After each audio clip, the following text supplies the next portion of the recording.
Well, I am an admirer of Elisa's. Elisa has even worked for me, and the fact is that she is talented. What's it called? Kermit and Friends? Kermit and Friends. Kermit. But if Kermit. You're saying like not to frog? do... Yeah, wait. I actually have watched a few hours of Kermit and Friends. How many hours have you watched, Natalie? Oh, no. Probably indulged in 8 hours. Holy... My wife and I watched Benji's ex-girlfriends or whatever's going on. We watched this crazy podcast, and I have to say, this is one of the, probably in the top 5 things I think about right now. She has a podcast, but she gets to come on the radio. It is craziness upon craziness.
Hi, everybody. Welcome to Kermit and Friends. I am Elisa.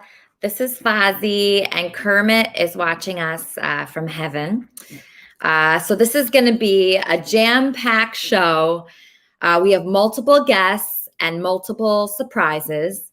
I want everyone watching this show to feel a lot of joy. That is my only hope, okay? The feeling Fozzie gets when a poodle is humping him, that's how I want you to feel watching Kermit and Friends today, okay? If you are booked for the show, be patient. I'm going to get everyone on. So just have fun. Pay attention to what's going on. I'm going to ask you your opinion. Most viewers would recommend like a 3 to 4 drink minimum. Unless you're like ultra conservative, then just knock yourself out because it's going to be very wild, okay? It's going to be, I would say it's going to be a wild show. Just a little bit about me. I'm going to be performing on the Best of San Francisco stand-up. So Lord knows why. Saturday, May 22nd at 8 p.m. So if you go to bestofsanfranciscostandup.com or bestofsfstandup.com for more information, they're consistently ranked as one of the San Francisco's top-rated comedy shows for over 3 years running. And I'm thinking, how good can it be? They booked me, and I'm not even a stand-up comedian. So it's like, I don't know how they could be like a top, but they did reach out to me, Sugar, and I am looking for work right now, so I took the job. Do you ever take a job that you're not qualified for at all, Sugar? Oh, every job. I've yet to have a job that I actually am qualified for. Is this an in-person thing or is it online? So it's actually on Zoom, right? So it's on Zoom, but I looked at the other comedians and they're like real comedians. Like Greg Fitzsimmons is on it. Like Doug Stanhope was on it. Like all these people I've heard of. And I think those people are people with jokes. And I don't really have any jokes, but I'm just like, what the hell? But I was really, maybe they got the wrong number. I don't know. They texted me, but then my picture was on there. My picture was on the website. So I got to start thinking of jokes like pretty fast, I think. You don't have to tell jokes. Just really? talk. No, I don't think so. I think you're funny when you just talk about your experiences. I've never heard you tell a joke. No, I have none. I like... I just like when you respond to stuff. Like, I think it's funny when Andy says, I identify as pansexual, and you say, is that why you haven't called me back? And just little weird, spontaneous stuff like that. I just find that really funny. Yeah, I met up with this guy. I had a meeting with a guy recently, and I can't believe this is still happening to me. I meet up with a guy for like a work reason because I wanted to book him for Kermit and Friends.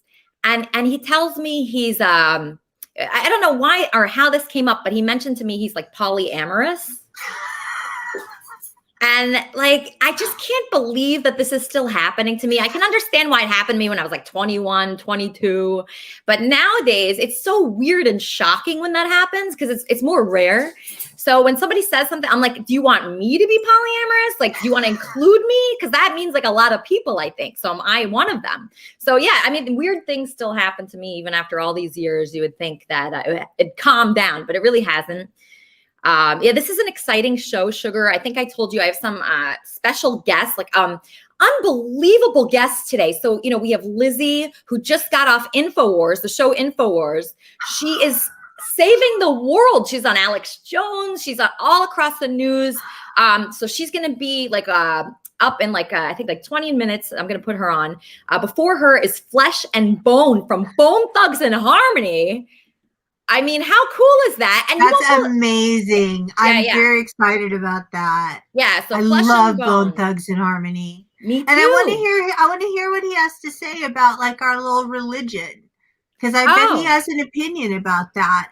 You know, about that we're giving the church alternative, and you know, someplace for us to come and be spiritual and be accountable, and that all religions are welcome, and you know, you accept Jesus Christ, or you could be a Muslim, and just I wonder what like he thinks about Kermitarianism. Yeah, he probably doesn't know about it. If I had to guess, he's probably never heard of it. But that's okay. That's okay. We're growing. It's a growing religion. Yeah. So I'm just curious about a lot of things. The person that booked Flesh and Bone for the show. Do you know who booked Flesh and Bone? I think it was, what is it? Ryan? What's his name? This is him. It's G. Ryder. G. Ryder. Hello, everyone. Hi, sweetheart. I wasn't being a smartass. I was literally trying to remember, because I really appreciate you doing that. That's so cool. Great. How you doing? Good, babe. How are you? We're doing great. Jesse, you know, I'm just so thrilled that you booked, you know, this guy, Flesh and Bone, for the show. I know you've been friends with him for years. Is there anything? Yeah, for a little bit. Yeah. Is there anything that you like love especially about him? Is there any, like, why did you think of him for Kermit and Friends? Because he's a cool homie of mine, and we vibe the same way, and like, you know, it'd be a good thing to help your show. So just want to get down with that. Yes. So I'm going to have you and him. I just want to say hello real quick to my friend Onision, who's back. Hey, Onision. Hey, how you doing? I have an answer for your question. You were asking why someone would be into you even though you're not 20-something anymore. Oh, right. Yeah, you're like obviously a really attractive person, so people would be into you because you're attractive. Age is irrelevant in that regard. Oh, really? Huh. That's nice to hear. Well, look at your face compared to like, you know, the average model, and you have the same proportions and everything. So people would naturally be attracted to you because of that. Yeah, I experience it less and less. And also, Onision, I've been dressing a lot less slutty than I used to. So when I was in New York, I think maybe people think you're taken. Maybe that's why. Well, yeah, I mean, they do. Well, some people think I'm taken, but, you know, because I'm engaged to Andy, but he's really kind of like an absentee fiance.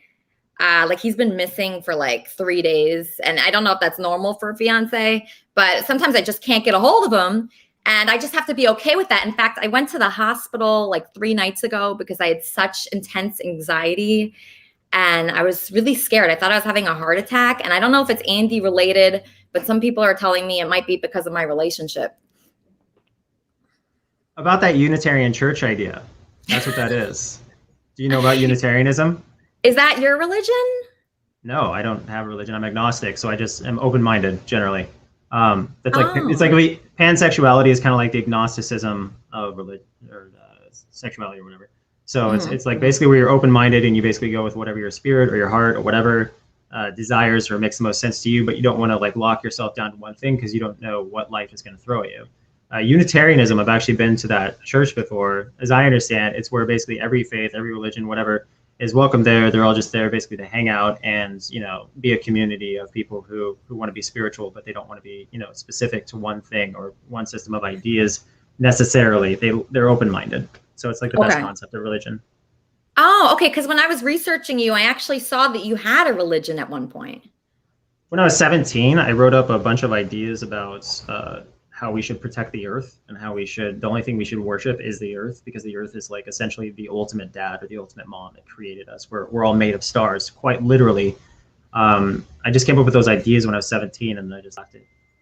Okay. I don't know why I thought you ran a church, but I need your help because we're going to be interviewing an amazing guest right now. Okay, so I need everybody's help, like Charmin and Onision and Lori and everybody here.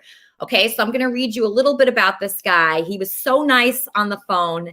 His name is Flesh and Bone. He's an American rapper and a songwriter known as a member of the group Bone Thugs and Harmony. He's the older brother of Lazy Bone and cousin of Wishbone. He won a Soul Train Music Award, a Grammy, and an American Music Award. This is a great guest. You know, I want to thank Jesse, Andy's roommate, for helping me book him. Everybody, welcome to the show, Flesh and Bone. Hello. Hey, everybody. How y'all doing? Thank you, Elisa. Thank you for having me on Kermit and Friends. It's an honor. It's really, I really appreciate it so much. You guys are beautiful. I love the show. I love the setup. You guys are looking real good over there. Wow. Oh my gosh. It's such an honor. I was shocked when you were booked for this show, Flesh. I was so impressed. Right. Like when I spoke with you on the phone, you were so unbelievably humble. Okay. I try to. I got to be humble in a sense, but in today's world, you got to, kind of like be on edge and everything. Yeah. Not sort of. Have you always been like that? Like at the height of your success, are you still able, to be humble? Do you still talk to the regular guy like me? Oh, yeah. Like, yeah, you do? Okay. Absolutely. I think that's real key and real essential, especially when you have so many fans. My career's going on about 28, 29 years old professionally right now. And to have the success that you have, it's real hard. A lot of people, it's hard to hang on to that humble thread, you dig, and or to be grounded in a sense. But I tend to be able to communicate and get along well with people, and I think that's essential to success to a certain degree. And I'm easy to communicate with, easy to talk to, and kind of humble. But I will kick some ass if I have to. Don't get me wrong. No. But yeah. I heard. By the way, I heard that you got a guest on there from the Alex Jones show. By the way, I'm a huge Alex Jones fan. Really? You know what I'm saying? So yeah, I dig. As a matter of fact, I'm waiting on some supplements coming in the mail right now. My BioTrue Selenium and my some other stuff coming in the mail. From that guy. Though I've been buying supplements for him for about 10, 12 years now. Some of the best stuff I ever get my hands on. Wait, what is that? What are you waiting for in the mail? What exactly is that? Well, I get my iodine, BioTrue Selenium, and then it's a couple of other ones. An X Factor. It's a bunch of. I get like 6 or 7 different supplements from the InfoWars thing. And does that help you a lot? Do you feel better? Hell yeah. That's my key. A lot of people don't know, Flesh, why you look so good and why, all of that. They don't, some of my supplements is top secrets. I never tell them where I get it from and everything, but yeah. That's great. So I was reading about you, about your background. It seems like you seem like such a happy person and such a like stable, normal guy, friendly guy, but you had a very rough childhood. Okay. So what was your life like before your success? What was it like before then? I mean, it was, childhood was a little rough coming up. And as far as, being in a not so good situation when it comes to um, environment and everything. I had to forge my way, and I was determined to come out of that whole ghetto situation and make something better for my life. And I wasn't happy with just okay, I'm stuck here. Stuck here in the ghetto, and you're gonna have to accept that lot. And I was determined as early as I can remember, before I even started rapping or writing. I tried to write my first rap when I was about 8 or 9 years old, and determined to use that as a way. I've always been, first of all, I've always been athletic. I've always been extremely scholastic in academics. I've always been a great student, and these were my Really? tickets. These were my tickets, determined to get the hell out of that damn ghetto. You Okay, so you're dig? naturally smart, right? Naturally, So you're one hundred naturally percent. smart. You studied hard, it sounds like, but you were naturally smart. You're naturally a great writer, so you're creative as well. Absolutely, 100%, 100%. Imagination always through the roof. Yeah. Um, yeah. So I was one of those type of dudes. I did go to college for 1 year until I decided to leave and go Mhm. pursue my aspirations and dreams as a musician slash a rapper, be it that as it may. And but yeah, growing up as a kid was one of those ones, man. You had to know how to fight. You had to learn how to fight or get your ass kicked every day. And junior high school was where things started to change, because me and my brothers, we started a group called the Band-Aid Boys, and from the Band-Aid Boys it grew into the Bone Enterprise, and from Bone Enterprise it grew into Bone Thugs and Harmony. So we already had a plan to get the hell out of that bottom rut shit. You did So what I'm saying? how old were you when you Mhm. experienced that success? I think we started experiencing a lot of success at of course, even before making it professionally, because it started off locally. We you had to earn your keep with respect to being, if you're a rapper, you had to be real good at it. Mhm. And a lot of that early success started coming when everybody in the neighborhood or started recognizing, saying, yo, you guys really got something. You guys should hold on to it, hang on, keep trying, keep doing. You're gonna make it. From the talent shows, from the junior high school talent shows, from the high school talent shows, from the Mhm. neighborhood city talent shows. It started right there. It started with local success, citywide success, and then it kind of like plateaued a little bit, and that's when I was like, "Yo, if we want our careers to go any further," I went to California when I was like 18, 19 years old, Mhm. escaping a little situation in Cleveland from getting caught with drugs or whatnot. I had just done my first year in college, and then on my summer vacation, I was caught up selling drugs. I got caught and had to go to court. Instead of going to court, I skipped and went to California, um, Mhm. uh, Mhm. and saw how active it was musically, and I met a few actors, a few rappers, and all of that stuff, and decided that, yo, man, California is the place where we need to be able to grow, to expand, to get out of that local fame stuff to nationwide. And that's exactly what happened. Um, so the success, each step of the way was a sign saying, here's this open door. You guys got what it takes. Come on, bring what you got. So you had everything you needed. You actually knew what to do, right? Absolutely. Because sometimes people Absolutely. are like, "What the heck do I do? I'm so confused." But you have been blessed in so many different ways. Are you somebody that's religious? Do you think that God gave you these talents and showed you these signs? Yes, I'm 100% religious. Mhm. God 100%. I'm a 100% God-fearing man. I have love and respect for Christianity, Islam, and Judaism, and all in between. I'm not that type of guy that put these guys above this guy. I love Christ. You know what I'm saying? I love God. I love all of the religions, and I wish people would have the same an insight or same outlook on life. You dig what I'm saying? Because what kills me the most is that you got a lot of Satanists. You got a lot of people that don't believe in God, that think they controlling things, and they ain't controlling the goddamn thing, but they goddamn imagination. You seem like they winning a little bit, but no.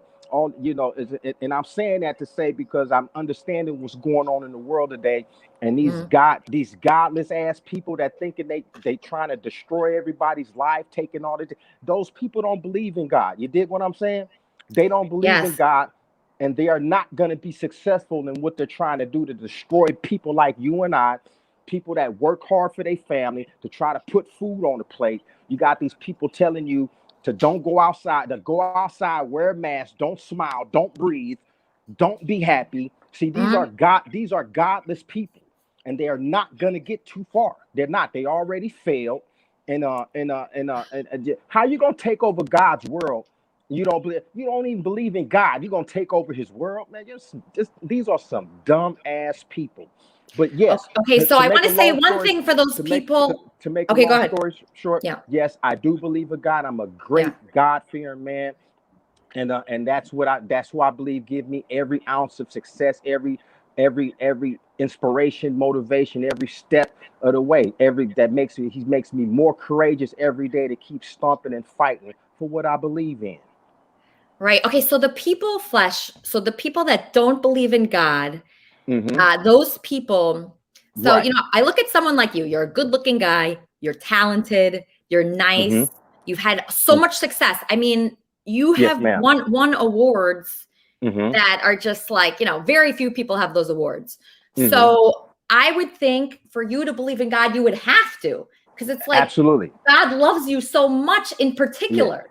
If I walk out of my apartment and I go on the street and I see all these like homeless people and people suffering, I can imagine that those people probably wouldn't believe in God, because you started off in a bad environment, but you were blessed with these unbelievable tools. Like tools that and I could meet 1 million people in my lifetime, and like just you have those tools, right? Absolutely. Okay. So why some people? Why you? And then why not those people that are outside? Why? Well, I tell you what, why some people are not others, still some, it takes a decisive decision.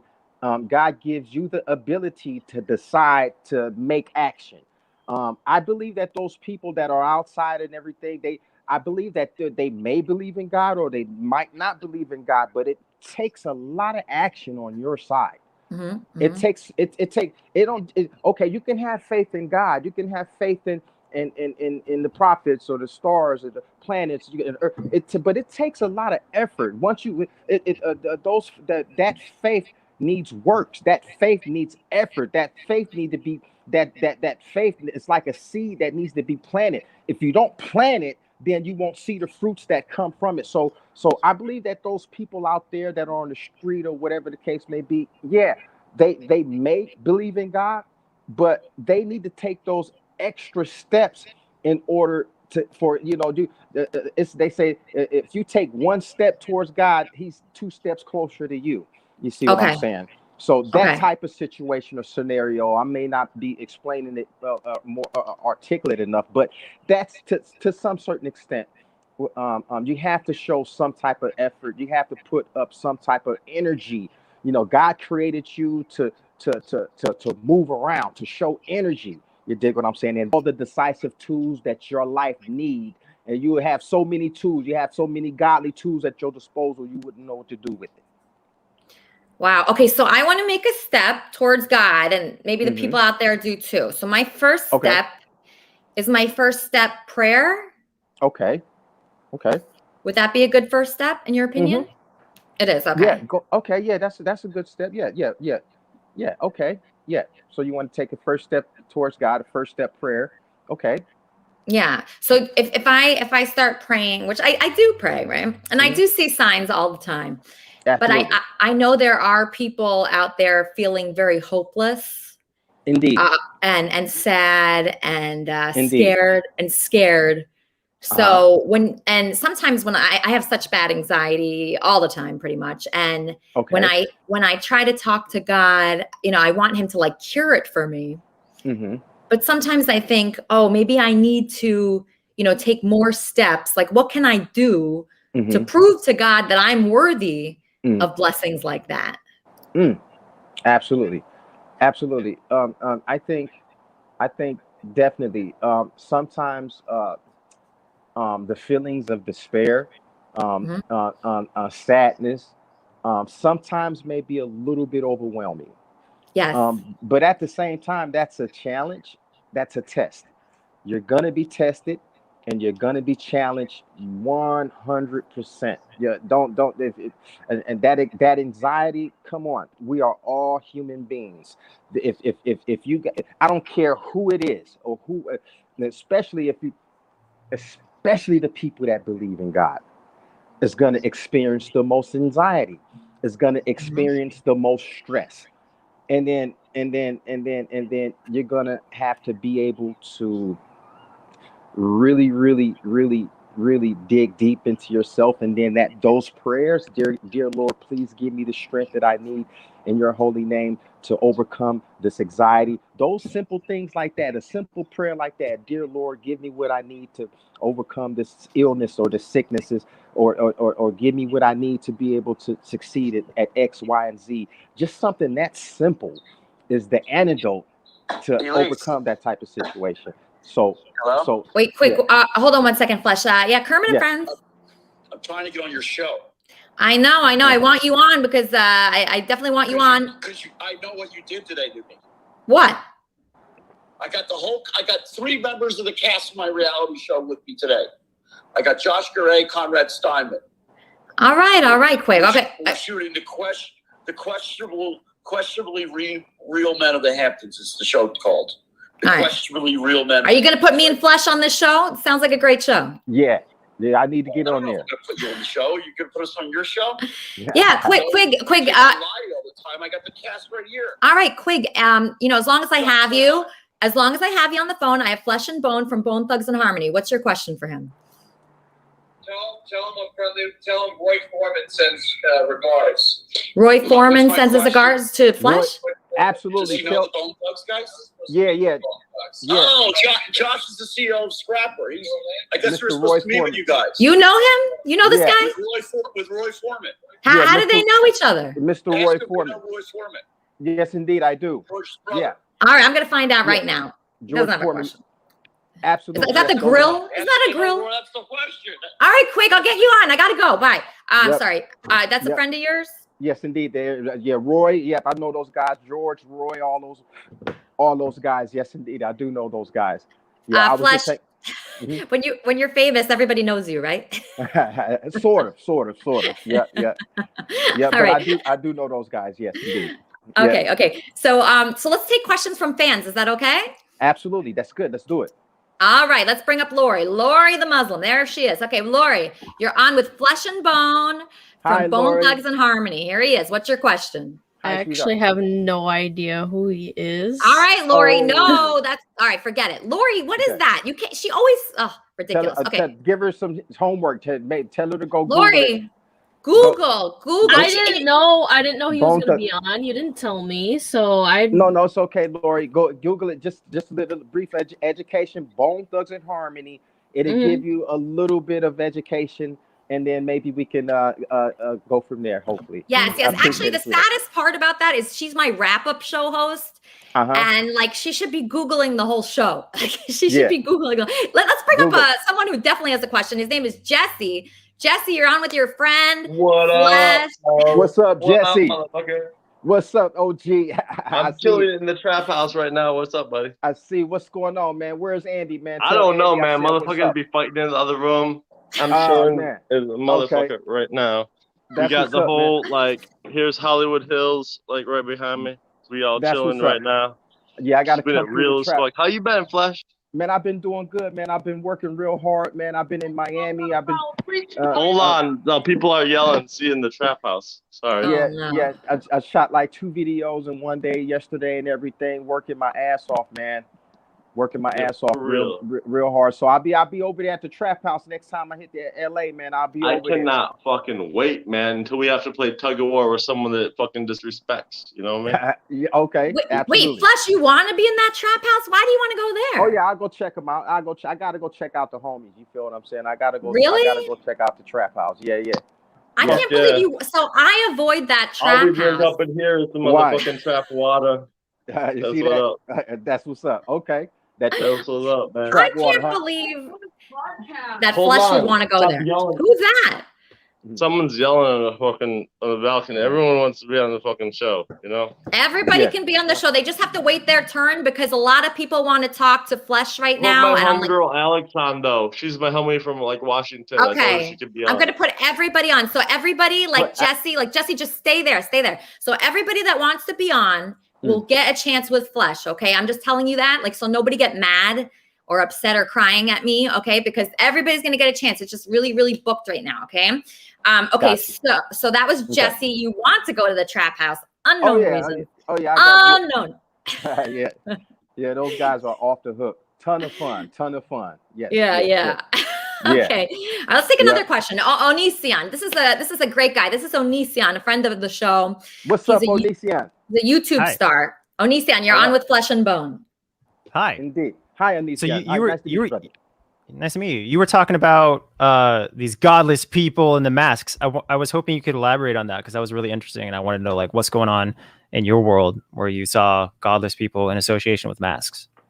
Great question. Well, first of all, basic science.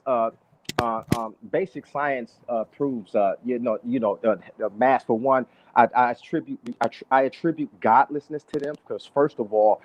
You have people going around talking about you need to get the earth to zero emissions at a certain point. First of all, godless individuals, because you can never get the earth at zero emissions without wiping out all human life and plant life. First of all, the human being breathes in oxygen and emits a carbon dioxide. The plant sucks in the carbon dioxide and breathes out oxygen. So all these retarded ass people going around talking about wearing your mask so they think wearing a mask is a way of diminishing the carbon dioxide in the air. So I think I don't know if this is true or not, but I think it's possible to be carbon negative and that you have so many things absorbing the negative stuff that's put out to the environment that it actually becomes negative. All of the green plants, all of the greenish that you see sucks in that carbon.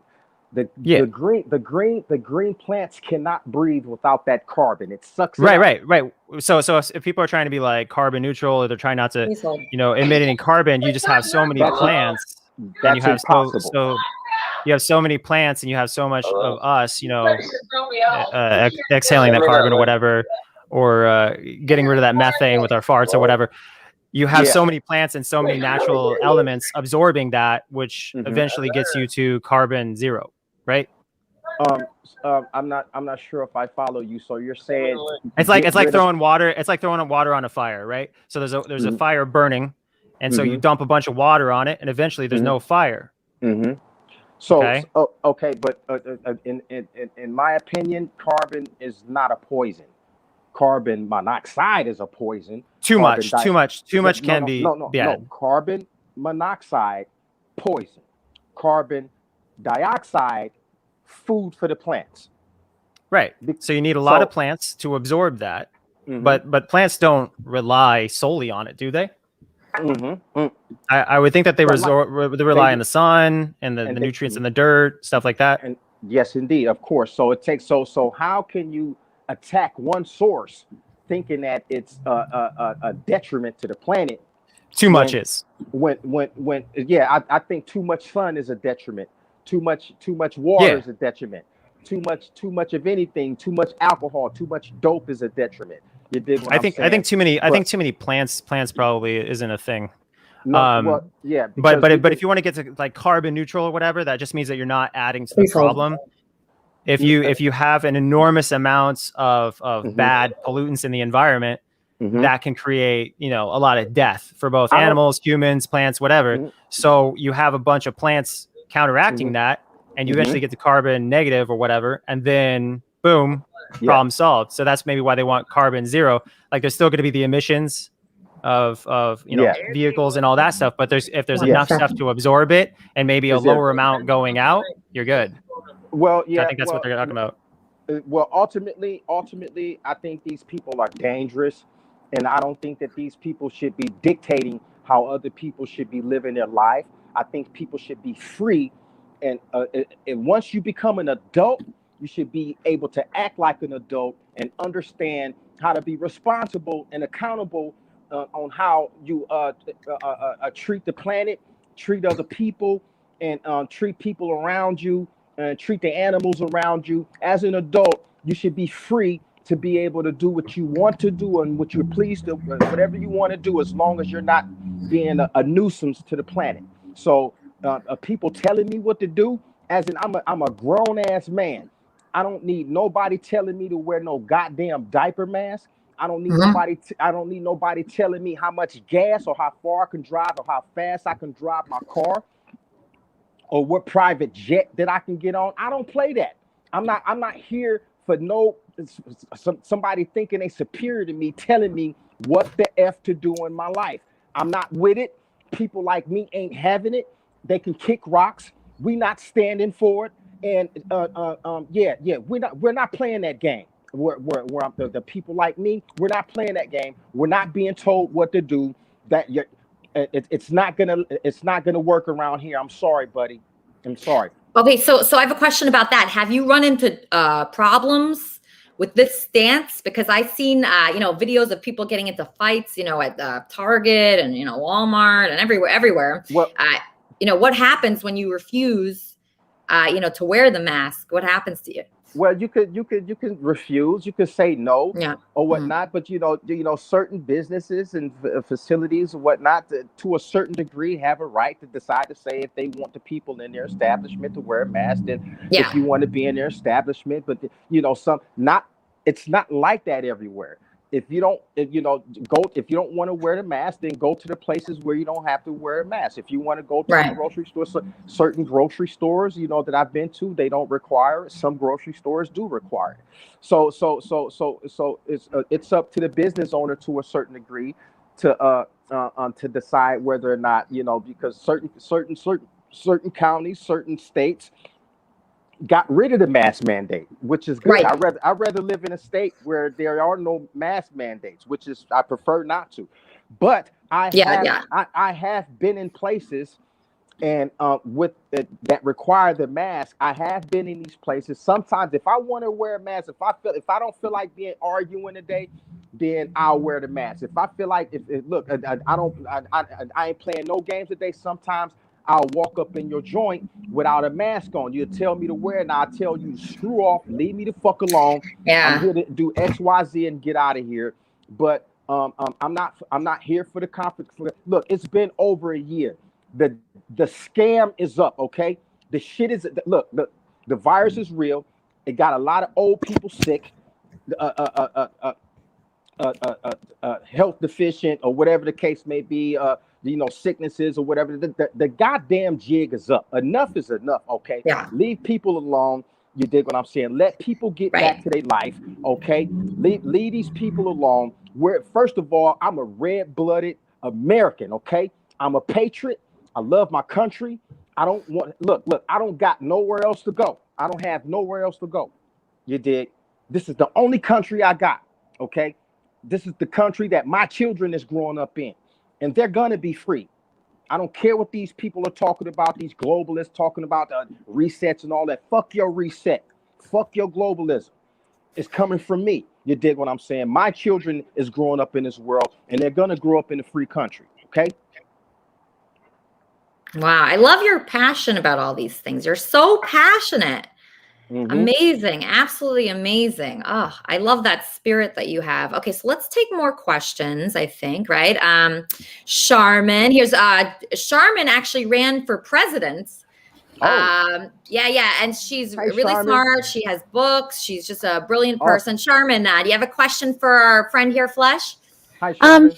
I do have questions. Hi, it's nice to meet you. How are you doing? The pleasure's mine. Really well. Thank you so much. Before we get serious, is there any chance that we're going to get any clips of your recent videos? I know you did some work. I know you might have some fun stuff to share with us. You got anything fun? Yeah. So well, a lot of the stuff is here. So I released a brand new single and video. It's called Dedication.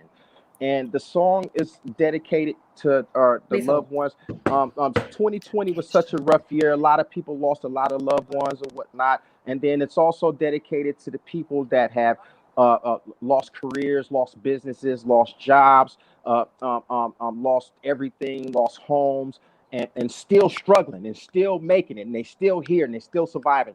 So the song is dedicated to those people. The video is out right now on YouTube. You can go to YouTube and look at Flesh and Bone Dedication. A very beautiful video. I just recorded 2 new videos and everything called Take Me Out the Game, and also another one called Don't Get Fucked Up. And I have a lot of work on the table right now musically. Throughout the pandemic during 2020, I was able to record a lot of great music that I'm trying to roll out right now. There's so much music, I can't roll it out fast enough. But yeah, when you guys get a chance, go ahead and share that link. It's dedication video. The song is out on all streaming platforms. And I try to make music that heals the world, that improves the world, and that at the same time I can do a kick your ass song too, because I'm tired of these people out here, messing with me and everything. So I can't write a kick. I do write my kick your ass song. So I try to stay above board like that. So yep. That's so great that you're, putting your music out there just consistently for all this time. Mm-hmm. And sometimes I have a hard time getting like inspired to do that. I have to be going through something. I have to really either be in a bad, horrible relationship, but mainly that actually. Yeah. I mean, well, you're great. You have a great show, and this has all the potential in the world, of course. To reach billions. It's almost 8-9 billion people on Earth. Shows like this has the potential to reach at least 2-3 billion people. So that's your contribution. You can write songs, you can write poetry, you can write scripts, you can write books, you can write videos, you can write movies, you can write TV shows. You dig what I'm saying? And you can put information out there. Information is key. So what you guys have with a show like this is priceless. Wow.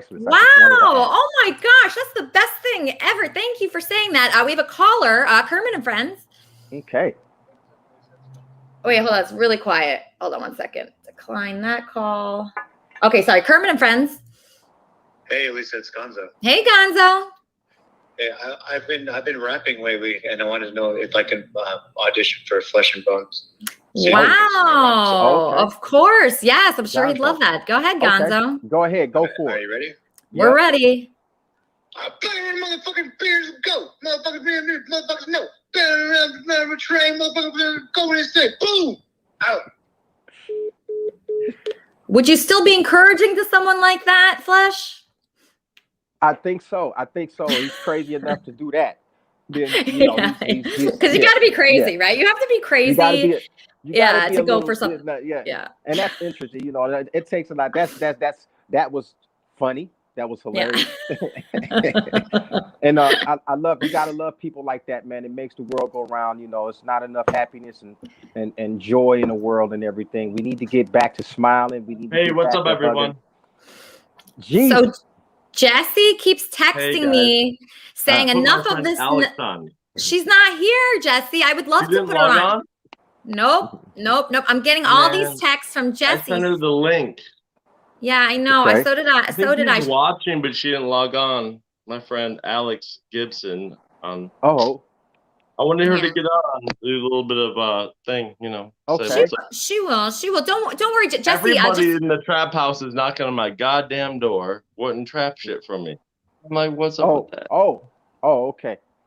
Have you ever shown Flesh your trap house? I don't think I've invited him over, but we do so much other trap shit. He'll make his way around. He'll make his way around. All right, because I think the reason why he wants to go there is because he hasn't seen it. So, okay, so Flesh, I was wondering. Yes, so I want to connect you with my next guest. Okay. Because her name is Lizzie. She's from. She was on the show InfoWars, and she's going to tell us. You saw her? I think I've been associated. Well, not associated, but so in my house, it's InfoWars and other shows like it. educational. So only education. I don't, all that other stuff is, you know what I'm saying? It's like you got shows like InfoWars is the only shows that you have that, you know, if you want to escape the propaganda and all of that other stuff, I'm stuck on. So Liz, I think that sounds familiar. I think I know who you're talking about. So I'm going to tell you about her, okay? And hopefully with your positivity and your attitude, you'll hear her story and either want to help her or just like learn something from her. I'm hoping everybody can get something out of this. So my friend Lizzie, okay, she's a New York mother of 3. Okay. She's a Columbia University grad, so she's smart like you. Okay. She speaks out about COVID. Her big thing right now is pedophilia. Judicial corruption, and her children have been kidnapped from her. I think I know who you. Yes, I think I know exactly who you're talking about. Something like that. Did the feds try to take her children or something like that? That's right. Okay, so listen to this. So she's left homeless right now. We're going to help her, you and I. Okay. Okay. She's left homeless. Her finances have been stolen from her. This is like a wealthy woman from a very high end, part of New York. Her finances have been taken from her. She's been falsely arrested. I have a video of her arrest. I'll play it later. She was falsely imprisoned. So I know that you have had this problem, right? Were you falsely imprisoned? Okay, so Flesh and Bone was falsely imprisoned for 8 years. Is that correct? Oh, yeah, absolutely. For self-defense. It was an absolute self-defense situation. I was defending myself, and then it was trumped up as made me look like some type of terrorist, which of course I'm far from. And but yeah, I was pretty much in a situation where I was defending myself, and then I was arrested for that. Okay, so you were falsely arrested for defending yourself. You had a firearm on you, right? Okay, so somebody was going after you. Is this somebody that you knew? I pretty much knew them, and I used the firearm. There are about a 500,000 cases a year where people use a firearm to defend themselves. Had not it been for the firearm, God knows what had happened. But it was a situation where all I had to do was show the weapon and stop the threat, and that was it. I didn't have to use it. I brandished the weapon, stopped the threat. That was it. And it was trumped up to be something way pathetic and way outrageous. Something that people shouldn't have to go through. No, and it wasn't fair at all. No. Yeah. So this makes me sick that can happen. Right. This makes me very sick because that's 10 years of your life. You've had such an unbelievable life. And like what you could have been contributing to the world in those 10 years that you were in prison. I'm sure when you were in prison, you were helping people in there and spreading joy. And were you able to do that when you were in prison for the 10 years? Absolutely. I was able to, be as fluent and yes, definitely spread give information, spread the love, or whatever the case may be. You know what I'm saying? There's a lot to get into in prison, mind you. It's a lot of pros and cons. Yeah. But yeah, I was able to remain positive, focused. I'm blessed to be able to stay focused on my craft, my career, and eventually God did return me to all of that, which a lot of people, unfortunately, that go away for such a long time. 10 years is a long time. It sure is. Were you married, Flesh? Were you married during that time? Yeah. Yes, I was. While you were in prison and you had kids, right? Yes, indeed. That must have been unbelievably difficult. I'm here with my beautiful wife and beautiful family right now. Yes, indeed. We've been about almost 20 years now, me and my wife. Wow, that's a good woman right there, because that is tough to be away. That is tough. And especially, it just must be so frustrating. And I would think that if you're falsely imprisoned for something, taken away from your family, you would be so angry. But I don't sense any anger really from you. No. That's something hard to understand. Well, yeah, you know what I'm saying? Well, to a certain degree, after going through what we just went through with this whole pandemic and this lockdown, guess what? I am pissed off. Okay. Okay. I am angry. I am angry. And this is what these people are playing with fire, because it's people like me that are fucking pissed off. Okay. We're not standing for this shit. We're not doing it. We're not doing it. We're angry. We will do something about it. Don't mind. We'll protect ourselves. Intellect. We'll do what we need to do. All that violence. Don't see. This was what's wrong with the other side. They're full of violence. They're full of anger. They're full of hatred, and then they'll accuse you for doing exactly what they're doing. You see what I'm saying? You said who would? I'm not going to say no names, but look and see the name of the organizations of the people who are in the streets burning down buildings, burning down businesses and stuff like that. And then these are the people that are in the streets causing violence, causing all this the mayhem and anarchy and all of that stuff. And they got a nerve. And just because I'm a patriot, you dig what I'm saying? Oh, no. I'm a patriot. You dig what I'm saying? I want to keep my country free. I want to live in a free country. You dig what I'm saying? And I don't like people trying to turn it into something else. So I'm the enemy. No, they're the enemy. You dig what I'm saying? So yeah. But you're right. The 10 years in prison, it taught me a lot. It taught me a lot. And then Hold on. Yeah.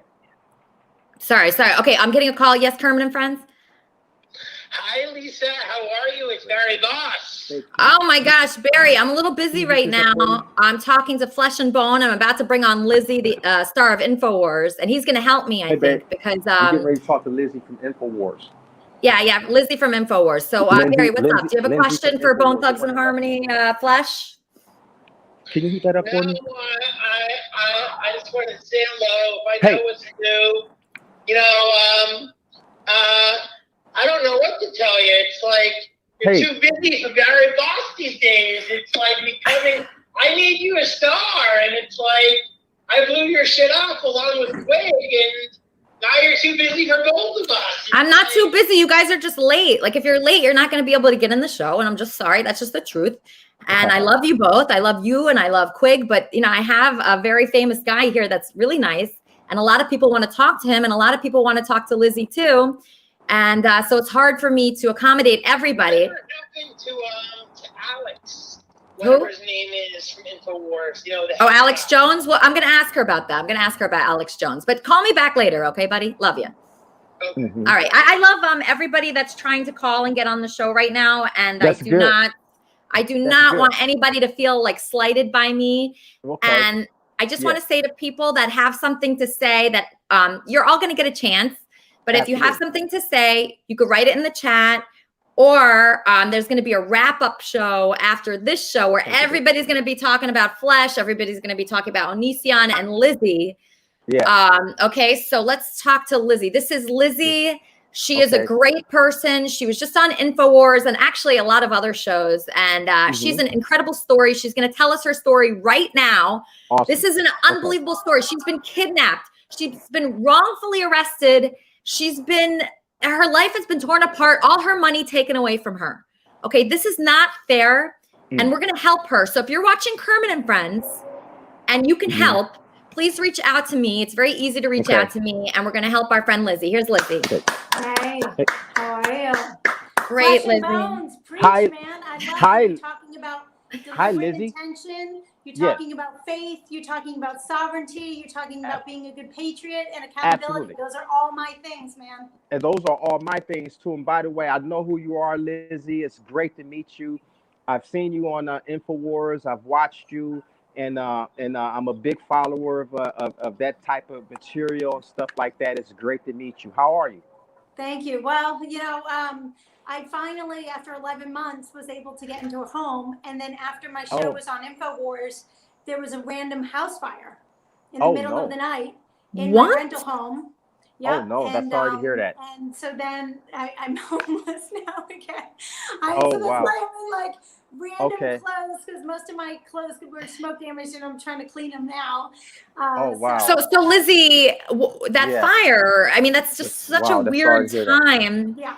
It's such a weird timing for you to just be on InfoWars and then immediately after your house being burned down. Do you think? It wasn't burned down. I don't want to exaggerate. My story is crazy enough that there's no reason to ever exaggerate one part of it.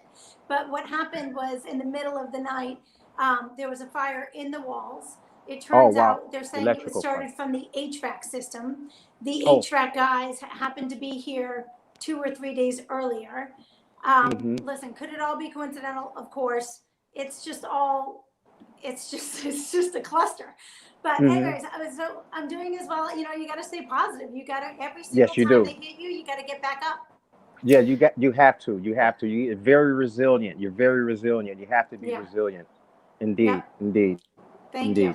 So how's it going with your kids, Lizzie? Are you able to see your kids? No, so here's the thing. My husband, after I found out my husband was a pedophile, and he went and disappeared for a few weeks and tried to have me taken against my will. He signed contracts with people to falsify medical documents to have me put away falsely in a mental institution. He's a fucking psychopath. Right. So, but I had his iPad, so I had all the contracts, I had the emails back and forth, and then the idiot put the payments on my credit card. Oh my goodness. So I know. Oh my gosh. I found all the information. I confronted everybody. I stopped it dead in his tracks. But my husband is a partner. His name is Brian Stryker Weinstein, and he's a partner at Davis Polk and Wardwell. He's a lawyer, a litigation partner. So he then went to the courts and got an order of protection against me, and included the kids. Now the kids were 17, almost 16, and 13, right? So the kids were with me while my husband was estranged and missing and abandoned me, and the children wouldn't even like talk to us about normal things. I kept trying to reach out to him, and he got an order of protection against me, included the kids, against the kids' wishes and will, and then had the police come and evict me from the home and make my children stay with him. And my children were like, no, we don't want to stay with him. That guy's a pedophile, and he left. And and the cops lied to us. The cops literally, Sergeant Bassett and Officer Raphael and this woman, Bridget Dale, who was a lawyer friend of ours, who was there helping my husband, but I didn't know that at the time. I thought she was helping me, lied and said that, no, the courts refused to meet with them. Exactly. So that right there tells you how corrupt the courts are. The kids went to the court and asked and said, we don't want to be included on this, like this is ridiculous, and the courts refused to interview them. And then when they said to the police, well, if my mom's getting kicked out of the home, we're going with her, this is crazy, we want to stay with her, the police lied and said, if you go with her, we're going to have to arrest her for kidnapping. And that's why I want my story to get out there, because I want people to know their rights, because that's a blatant lie.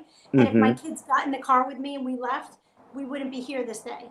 But like you don't think like these policemen are lying to you to try and kidnap your children. You don't think the people are on it. You have like a sense of decency and honesty about this. So when they told me that, we believed them. When they said, no, you can't go with your mom, she'll be arrested for kidnapping, we believed them. And to this day, my children have been locked in the house with their pedophile father. And the courts refused to speak with him. I've issued subpoenas to have my kids come to court to be heard. And if the court squashes the subpoena, they instead have a lawyer that is hired and paid for by my pedophile husband, who represents the kids' interests in court. And the lawyer will say, oh, I met with the kids and they don't want to see their mother. And then she'll submit a bill for her hours. And at no point did she meet with my kids that month. So it's all blatant. It's just, but how are they doing this to you, Lizzie? I don't understand that. I don't understand that. If your husband, so did they ever prove that he was like doing, pedophilic acts or anything? I have it from my husband in writing. I have it from my husband in writing. Here, let's put Lizzie on the screen. Just hold on one second, Flesh. Let's just put this on the screen. Okay, so what is that? This is on May 21st. We confronted my husband, the kids and I confronted my husband on May 20th, right? He then leaves the house on the morning of May 21st, and he gets this marriage counselor to call and say, hey, Lizzie, I know that you're clear and linear in your thinking, and I know that you're not a threat to yourself or others, but we're going to have the police come and pick you up and bring you to a mental institution, and you should just believe us. You should just trust us. And I was like, fuck no. That's gaslighting, and that's what every pedophile tries to do to its victims and to the supportive parent, is they have no other recourse when the truth comes out, so they just say, don't listen to her. She's crazy, right? It's the dumbest fucking thing. It's called the Martha Mitchell effect. So anyway, they tried doing that, and I thwarted it. I was like, I'm absolutely not. You guys are stupid. Brian, you're going to ruin your law career. What are you doing? And then Brian afterwards wrote to me and said, I'm sorry I did that. It wasn't in your best interest. It was nefarious, and I was colluding with Jeff. And yes, I understand because I've been indoctrinated into pedophilia and I have this history of pedophilia, I can't be around children. So I'll stay at a hotel. And yes, I want this to get better. I mean, he specifically says, yes, I married you for your goodness and strength, and I want the indoctrination of pedophilia to stop. And I was like, and do you acknowledge my concern? It's inappropriate to have you stay around children when you've been indoctrinated into a pedophile. And then he doesn't answer. And I'm like, Brian, enough. Like, yeah, yes or no. Like, I'm done playing with you. And then he writes back, yes. And I say, thank you, Brian.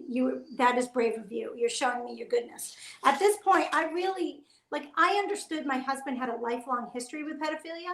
So I really thought that he fucked up and he made a bunch of mistakes. And I saw his online stuff that he was doing. And I thought he was just going to come clean and that we were going to try and help him. Right. Like was he trying to meet up with children? What was he trying to do? I don't go in. I'm going to be very clear about this. I don't go into all of the exact details that I have about my husband, because every single time that I go into something and I show what I have, he then goes and either destroys the evidence or comes up with a plan behind it, right? So I don't go into any more evidence than I have it from my husband in writing. He left the house. He was a pedophile. He has a lifelong history of pedophilia. He was abused as a child. And then once he identified the guy as an abuser, this guy, Ron Barry, who was his high school vice principal, who used to take troubled boys away with him on weekend trips and get them drunk and climb into bed with them, with other men, okay, other grown men. Brian, this was one of Barry's boys, and he talks about it. Brian then, after identifying Mr. Barry as a pedophile, right, Brian and I met in our late 20s, and I found all these letters that Brian saved from his pedophile abuser his whole life. And I was like, this is weird. Why are you saving these letters? And then Brian kind of like opened up and came to terms and acknowledged Mr. Barry was a pedophile. My husband went to Yale Law School. He's a Duke AB scholar. He's a smart, well-respected person. And we don't look at those people as being pedophiles. We look at those people as the reputation, the fake reputation that they're trying to purport to everybody, right? So even after Brian knew this guy was a pedophile, even after he talked about how this guy would get drunk, take boys away on weekend trips, climb into bed with them, bring other adult men with them, and then they wouldn't remember anything the next day. Even after that, my husband went and spoke at Mr. Barry's retirement party as the keynote speaker and referred to Mr. Barry as one of the greatest men that ever lived. Right? It's disgusting. It's disgusting. But in my sick mind, right, you don't think the man that you're having sex with is getting sexual gratification from the children. So I don't think, oh God, that means my husband's a pedophile too. I think my poor husband has such Stockholm syndrome that he can't understand that he still has this affection for his abuser. That's how I made sense of it all these years. I caught him grooming my kids, like stuff, and there was always an excuse. There was always a reason. He'd walk around the house and just boxers. Wait, grooming your kids? Yeah, he would walk in on them and he'd be like, where's the children? And I'd say, don't go in there. They're in the shower. And this is like, they're old enough. They shouldn't be walked in on the shower. And he would walk right in. And I'd grab him by the back of the neck and I'd pull him out. And I'd be like, what the hell are you doing? What are you doing? You can't walk in on them in the shower. I told you that. And he'd go, oh, sorry. I forgot that you told me that was wrong. But he's with your kids right now. Yeah, I know, babe. I'm aware. It's fucking horrific. It's disgusting and it's horrific. And this is what this is, one of the things that Flesh and Bone you talk to too, is that the judicial system that we think is there to protect us is actually there as a means to traffic people and to exploit them, right? That's all they do. They put you in prison and then they get money for that, right? They get money. They get paid for the number of prisoners that they have in there. They, have these, they keep fathers away from their children and then they extort them for child support for children that these fathers aren't even allowed to see. Our criminal system and our justice system that we think are there for our benefit are actually there as organizations to control and extort us. So Absolutely. The Child Protective Services is really child trafficking services. It's disgusting. So It is. put it this way, this is how well known this is. In 2012, But what's the well U.S. known? Department Yo, what up? of Justice Hey. came out. Hey, G Ryder. The U.S. Hey, Department how of you Justice came out with what's called the Saunders Report. And the Saunders Report said that in over 70% of the cases, when a case of child abuse came to the court, the judge gave the children to the abuser knowingly. Well, why? Because then the non-abusive parent fights back. Then the non-abusive parent will fight for the children, and then it drums up business for the court. So that was technically, 2012. I was a victim when I was younger as well. You were. I'm sorry to hear that. Oh, well, I enjoyed shit. Okay, when I was 13, my girlfriend was 18. When I was 16, when I got out of my class, because I graduated college when I was 16, went to OU. My girlfriend, well, not girlfriend, my teacher was 47. Her husband was the principal. So I was 16 and she was 47. But This is like the idea of the woman as a pedophile is something. I'm just saying that was like some of the best times. Like I always preferred older, you know. Yeah. Oh, you liked it, Jesse? Fuck yes, I liked it. That shit was fucking great. Okay, this isn't. At least I'm sorry. I'm saying this is the opposite from what you're saying, though. I'm just saying technically it was illegal, but I thought I actually got arrested. How much fun I was having. Oh my God, that's not the type of thing we're talking about right now. But listen, this so what can we do? You've told your story on InfoWars. You told your story on Kermit and Friends. Yes. You're getting your story out there. Is that helping at all? Yeah. Get justice. Well, it's amazing. It really. The thing is, I had thousands of viewers on Instagram, and then the day that I had a fight, my Instagram account got taken down. So all of the videos of the false arrests, I haven't even get into. On January 4th, I went to file documents with the court to show how the court was protecting the pedophile and how they were kidnapping the children and not giving me access to the court to be heard. And they arrested me for not wearing a mask. And that's when I was put into solitary confinement for 5 days. I think I have that video. Yes. Wait, it's Lizzie with the mask. Oh, wait, hold on one second, Onision. Let me just play this video I have of you. I just saved it as Lizzie mask problem. Here it is. Okay. Outside, you got to go in here without a mask. Oh, no, this isn't for me. Go outside and talk about that. Go outside and talk about that. Just a minute, please, ma'am. No, you just a minute. She's telling you to exit. Excuse me, sir. I'm telling you to exit now. Please stay 6 feet away. No, you step out. Sir, you were violating. You were violating. You're violating us by coming in. Wow. Yeah, wow. That's the wrong Was one. that? Oh, that's the wrong one. Oh, sorry. That's the one. That's the one. That's at federal court. Those are our federal courts that are saying if you can't medically tolerate 2 masks, they'll come within. Like it's so stupid. It's all bogus and bullshit. I love that Flesh and Bones kept saying the jig is up. That's exactly it. Masks are a means of control. They are not anything to do with your health. The sheer fact that they're saying you have to wear masks to protect other people. But now, if you've been vaccinated, you don't have to wear masks. But if you're unvaccinated, you have to wear for what? Who are we protecting? Like they've all been vaccinated. So what's the logic is gone. There's nothing there. It's just a logical fallacy. Wait, I was just sent this other video. I think this might be it. Hold on one second. I will take that off. Excuse me, don't yell at me. You were the one who was yelling. I'm not bringing it to the level you guys. I gave you the chance. I counted down like a mother to a child. A child can figure out a countdown, but you can't. Baby, I was leaving. Do you see how upset you are, officer? Do you see how you're the one yelling? And then you're trying to tell me. Yeah, because when you're trying to do something wrong and you can't do something wrong against somebody who's a good fucking person. There are people out in the lobby who are nervous to go deal what they have to do because the way you're acting. Absolutely not. Absolutely not. I want my phone immediately. No, what are you doing? I gotta take your purse. It's going over there. Why? You didn't have it around you, did you? Yes. Man, you gotta stop grabbing. I'm not grabbing anything, sir. You're being ridiculous. The after part. They're not very nice, those guys. Onision, do you have a question for Lizzie there? If I can, thank you for first of all just letting me talk. It's really awesome. I didn't think I was gonna be able to. This is so awesome talking to you. Both of you. First of all, I just want to know, do you have any siblings? I do. Do you have? you have parents too. Yeah, my father was a pedophile. So this is what people need to understand. It is a cult. And cults don't like defectors. Sorry, So just real quick. What did your father do that made you feel that way? He sexually abused us? All of you. Well, I know that he sexually abused me and my sister. I don't know about my brother, but my brother has an extreme violent temper. Okay, Why are you asking this specific questions? I was just wondering, like, okay, so normally when people go homeless, it's because they have literally no one who's willing to take them in. Interesting. So let me talk about that, because I see that this is an attempt to kind of make it seem like I'm somehow like unworthy of being taken in by other people. All I'm doing is trying to put some reason behind this, because it like first of all, like, you have a background, you're inside a place right now. What's going on there? Yeah. Well, did you miss the part where I said that I was able to rent a place and then the main house caught on fire?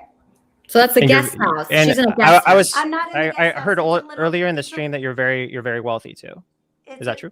Yeah, that's true. I am very wealthy, and all my finances were cut off. Over $240,000 of my money. They were all in one bank account? Was dissipated. Yep. Was taken when I was falsely arrested, when they put me in prison for no mask. All of a sudden, Mark Davidson, the COO of City Private Bank, and my husband, Brian Stryker Weinstein, closed all my accounts and had checks issued to my husband. And again, thank you so much for talking to me so far. How long? You want to kind of direct the conversation, but not really hear the truth. Do you want to hear the truth, honestly? No, it's me. I'm satisfied with your answer, and I wanted to move on to the next question. That's it. Okay. If that's okay.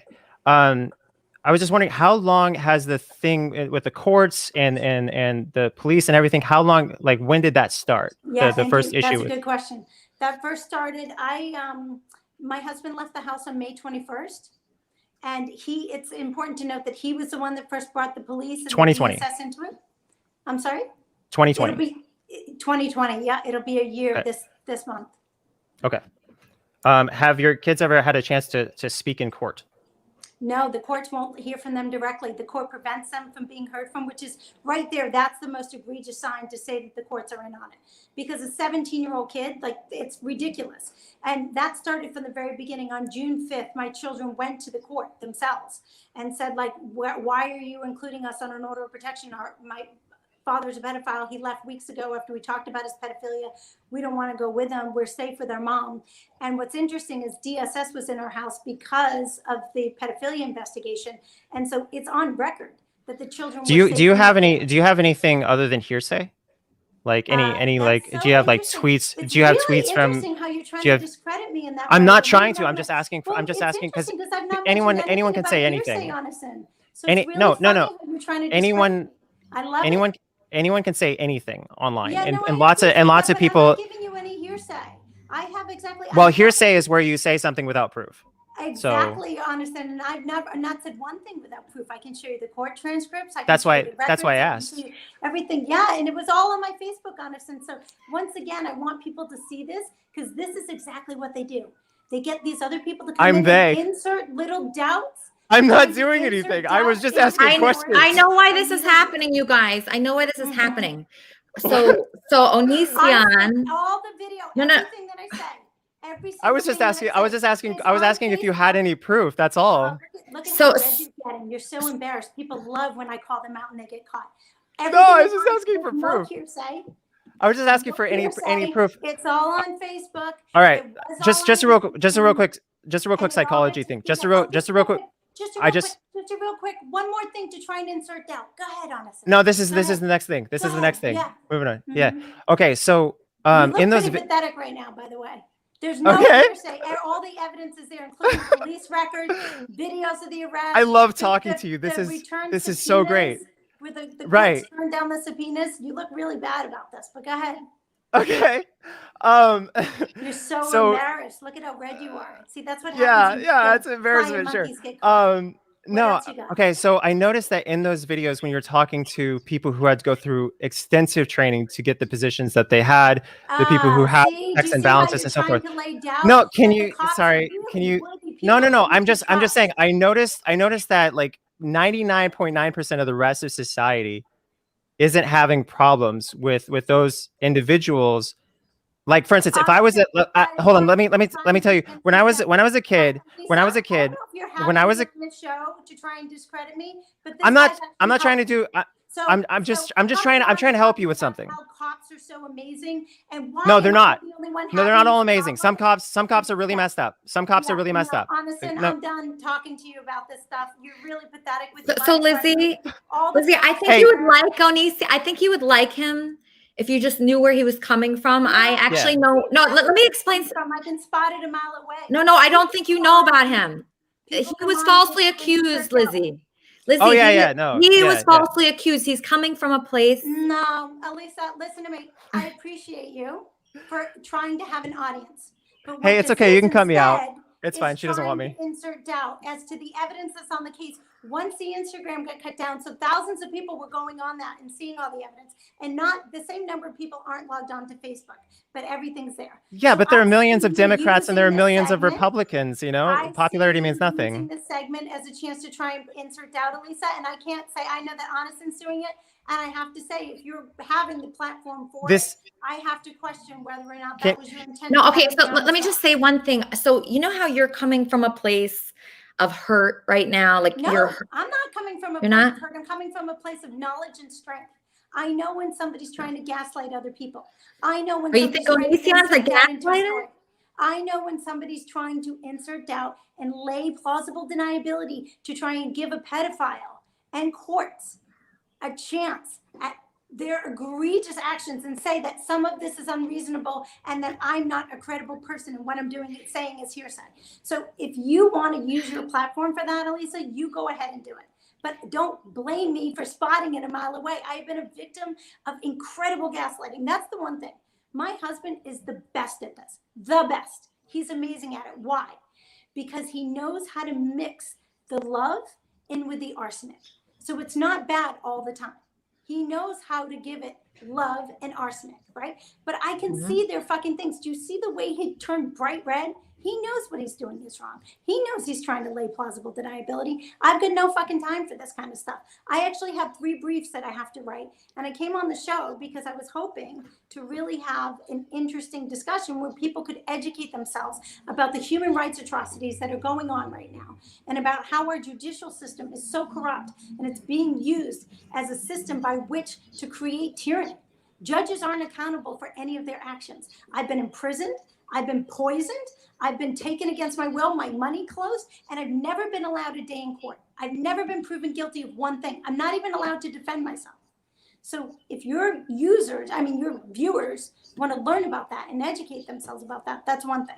But I'm not going to go on the show just to create this drama and this, give my husband a chance to insert shards of doubt as to my credibility. So what do you want people to know? How can people be helped through this story? What do you want people to really know, like to use a platform or use any platform?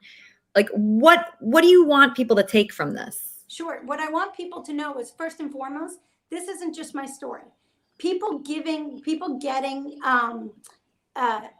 kidnapped by abusive process. Abusive process is when they go through the courts, right? CPS is taking away children and there's parental kidnappings. There's a trafficking of children right now in our court systems, a trafficking of children in plain view. And it's been going on for decades.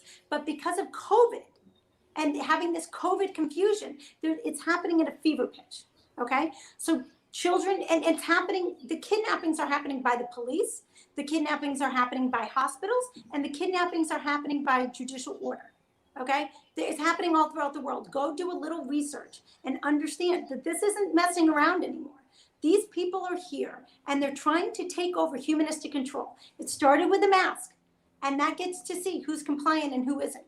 And then they're using these COVID bullshit laws that are all unconstitutional. They're not even laws, they're recommendations. They're using that as means by which to have plausible deniability to arrest you, to kidnap you. You go into a hospital and you decide that you don't like what the doctor's telling you and you try and leave against medical advice, they won't let you leave.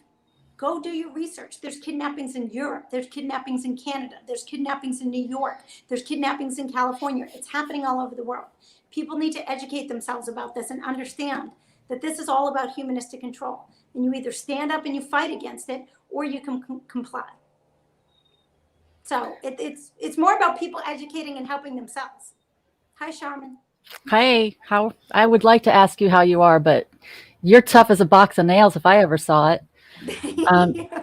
As an adult survivor, of childhood sexual abuse, I really connect with your story and your pain and your situation. And there's like a million questions I'd like to ask, but I don't want to trigger you. I don't want to upset you. I'm absolutely not working with your husband. And I don't want there to be any confusion about that, because I legitimately have a few questions that I need to understand so that I can piece together the rest of the questions. So you said that you were aware that your spouse had a lifetime of pedophilia. When did you become aware of his pedophilic tendencies?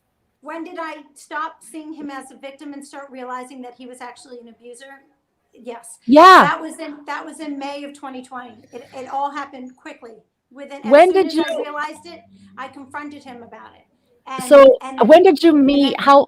When did you meet? How long were you married? A timeline. Yeah, we were together for 21 years. We met in 1999. And again, for years, I had made sense in his mind. Like there were things that happened where like a pedophile was at my kid's camp and the FBI descended upon the camp, right? And had to arrest this guy who had been a camp counselor there for 30 years. It was disgusting. Mm-hmm. And the camp didn't notify us. Mm-hmm. And my husband defended the camp. That's fine. What's your problem with that? You're creating trouble. Why are you bothering our daughter? Like he would do shit like that. And I was like, what are you talking about? So in my mind, every time, and he's a lawyer, I'm thinking he's a lawyer. Your father is going to go after that camp and like get my daughter home and safe. No, he defends the camp, defends the pedophiles. And in my mind, leaves her there. Time, I said, oh, well, that is because he's got Stockholm syndrome and he just can't deal with his own abuse. You understand? But in 2020, we were home under COVID. Mm-hmm. I'm trying to get the shelter in place orders lifted. I was very involved in doing some COVID work. And I started reading a lot. I love this. See, Lizzie's story is faker than Elisa's nails. Give me a break. I mean, this is like, again. You'll get used to it. You'll get used to it. Some of it's entertaining. Some of it's not. You'll get used to it. Yeah. I don't like that one either. Right? Like you put up the stuff we don't like as much as the stuff we do like. We just, it's just total stupidity. There's nothing that I say. I speak from a point of truth and integrity always, because my story is so ridiculous. It doesn't need an ounce of exaggeration. So everything that I say, I have the facts to back it up, and I have the evidence to back it up, and I put it all on social media, which is why he got freaked out and took it all down. To me, the scariest thing is after knowing all this about your husband, knowing he's a pedophile, that he's still with the kids. That's the worst part about this whole thing. Well, that's what you have to understand, that it took me a while to get my head around. The courts traffic children to pedophiles and abusers. The courts are legal. It's legal because it's done in the court. The court is a legal mechanism for our government to traffic children to pedophiles and abusers. And they do it knowingly. Like I said, the Saunders report came out, and that was in 2012. It's only gotten worse. That's 9 years ago. 9 years ago, they said in over 70% of the time, they will knowingly, purposely give the children to the pedophile first, to the abuser first, because then the non-abusive parent fights back. Hey, Kevin. Does that annoy you? Yeah, that's got to annoy you when people say she didn't protect her children, because you've been trying to get your children back this whole time. Yeah. Well, I mean, honestly, the truth of the matter is I didn't see the danger in my husband. I did protect my children from pedophiles and abusers outside the home. I didn't look for it inside my home. And right. Because why would you? This is a guy that you loved. You were in love with him. He's one of the top attorneys. I mean, he really is. I mean, he's such a successful person. Yeah. He's so connected. I think things are different for people like that. People that are unbelievably connected, people that are, rich, very rich, have all the connections in the world. They could get away with more. And you trust them. You trust them. Security. You have a false sense of security. And again, you don't think that the man that you're having sex with is getting sexual gratification from children. And so, yes, as soon as I found out, that's what I'm saying. This all happened very quickly. I found out I confronted Brian. He went missing for weeks, tried to have me taken against my will, then came back with a bogus court order from a judge who was not in our district that included the children when the children, against the children's wishes, without the children's knowledge, and against their consent, right? They had no consent to include them. The children all wanted to stay with me. So he got that order of protection and had me evicted by the police. And here's another thing. On that day, on June 5th, when he got this order of protection, he doesn't have an order of protection against him. I never got one. I tried to get one when things started going bad, but the cops were stonewalling me and I couldn't understand why. And now I know it was because they were helping him get one against me. So anyways, he gets this order of protection on June 5th. And then instead of coming and saying, here, I have this order of protection against you. Hey, kids, come with me. And just doing it non-traumatically, he called the fucking police on us and had the police come and mandate that the children go with him. Right? My husband had the police get involved right from the get-go. So that happened on June 5th. June 6th, I filed for divorce. June 6th, I was like, this is cruel and inhumane. I filed for divorce citing cruel and inhumane. And it's been a year trying to get back to my kids. Oh my gosh. Alex, any thoughts on this story? Great many. Can you hear me? Yes, perfect. Okay. Sorry, I was just having problems with my headset previously. I actually can relate to your story a great deal. I recently found out my first boyfriend is in prison currently for molesting his 8-year-old daughter. And I guess my question for you is just how do you cope with something like that, knowing that, someone you love has done something like that? And you still love that person. Does the love just go away? Yeah, it doesn't, because, I still find myself dreaming about him a little bit. And I do care, but I also kind of hope like he dies a little bit. It's been really hard. Sorry, I didn't expect to get so it's been sorry. Really It's okay, Alex. It's okay. You have to deal with. No, I'm glad that you asked. Thank you for asking. It's traumatic to think about what your kids are going through, and to know that all the organizations that you think are out there to protect your kids, like Child Protective Services, like the police, like the courts, are actually there knowingly trafficking your children. But I think even worse than that was this idea that, my husband's manipulating and lying to our children, and he's getting them to be compliant by saying that if they contact me in any way, that I'll have to go to jail. That it's required by law. If they contact me, I'm going to have to go to jail, and so they should never contact me again, right? And so, you would think that all these good people in our town would go to my children and be like, dude, that's not true. That's not true. Why? You have a right to have a relationship with both your parents. You are old enough. This is not true. Anybody that tells you that is lying to them. Why are you letting this lawyer speak for you? The lawyer said you didn't want to see your mother on Christmas. Why don't you do this, right? And nobody will help my kids. Like, not one person has gone and sat down with my kids and tried to tell them the truth. And that's like horrific. That's when you realize we are in a society that supports pedophilia. And either people are traumatized from their own response from being abused as a child, or they engage in the practice, or they don't want to deal with it. But we live in a society that supports the abusers and the pedophiles and not the innocent children. Flesh. Yes. Flesh. Hey, Lizzie. Yes, this is really, really stunning. I'm at a loss of words right now. Wow, this is incredible. That's okay. That's okay.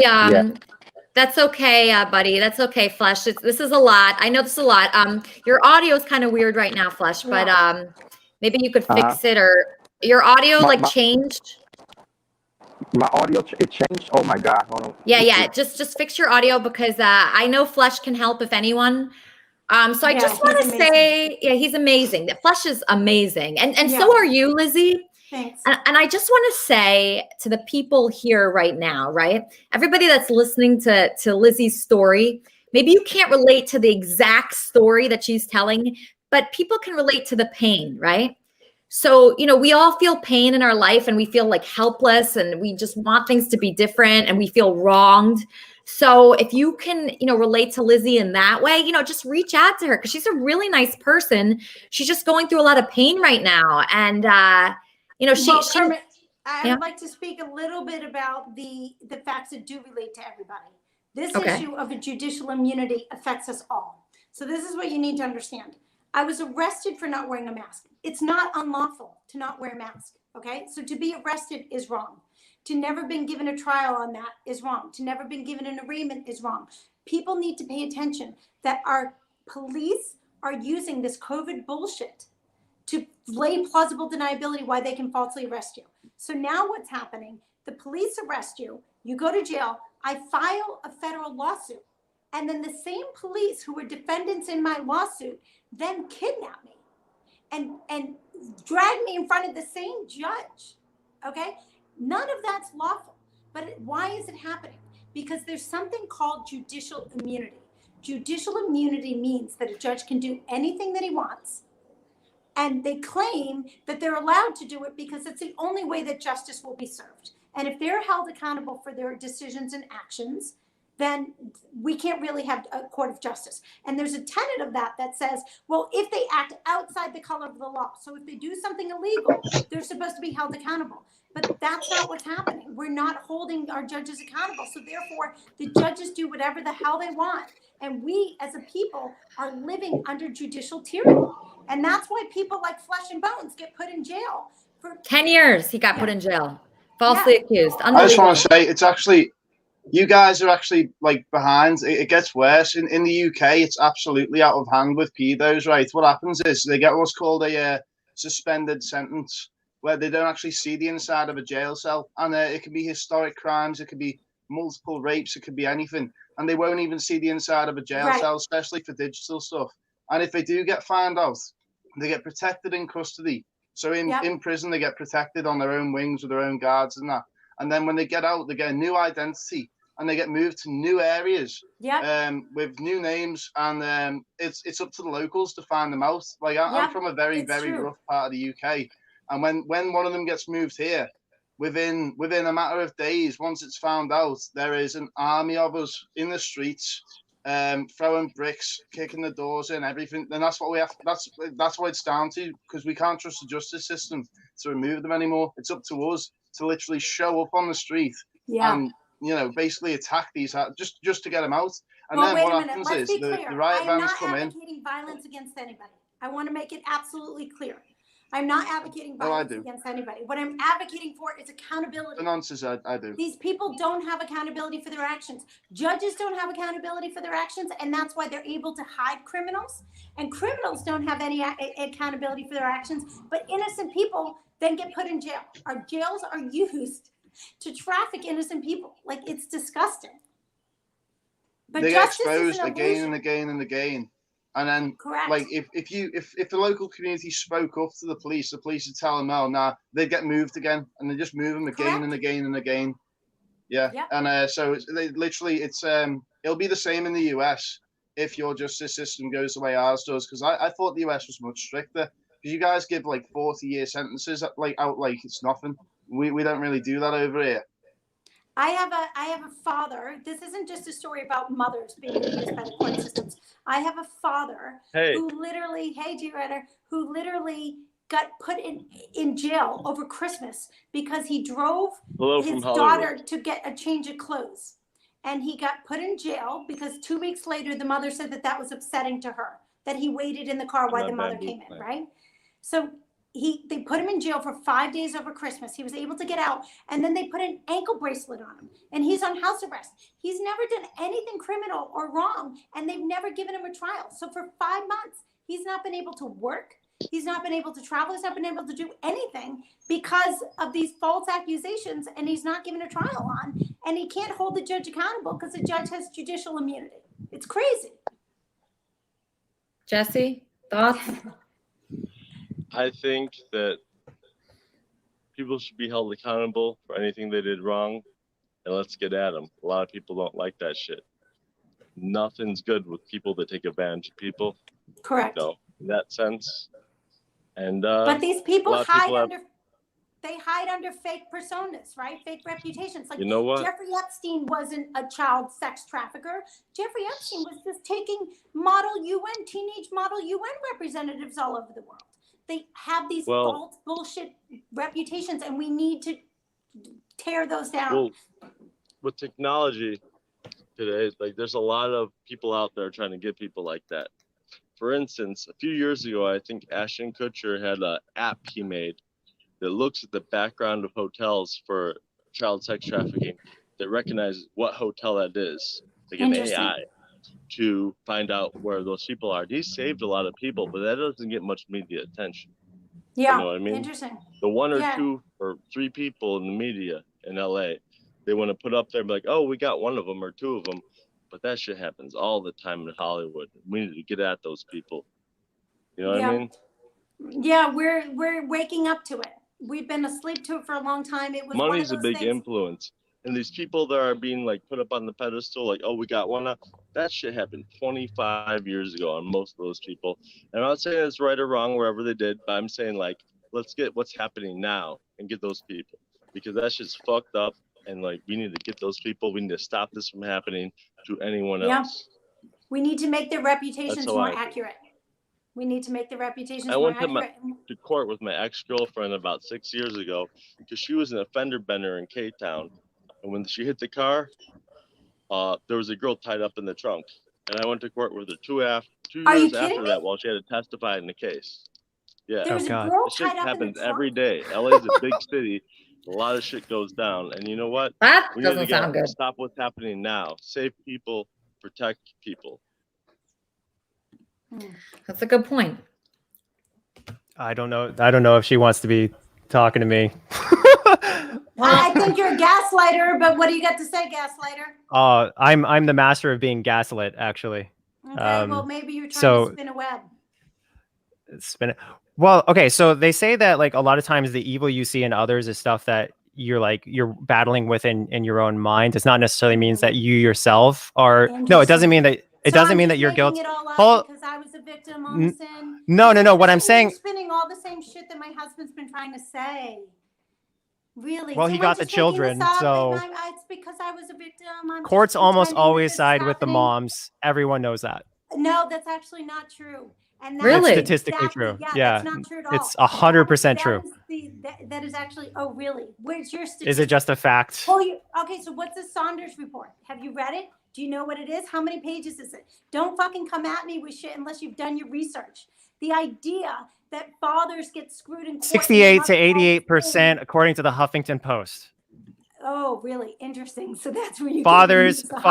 Well, you said don't come at you without evidence, so I just got it. How did you get that? How did you get that? Was fast. There's this crazy site called Google. Anyway, so 8 to 14% of battles go to the father. I'm just gonna say this right now. I'm not interested in talking to this clown. He's all right, you really don't like this guy. All right, you don't. Okay, all right. Honesty isn't afraid of questions. The truth isn't afraid of questions. So the truth is not afraid of questions. Is he right? Is the truth? So that is interesting. That is interesting what he's saying, that last part, right? So he said so you are so unafraid to say the truth. To say the truth.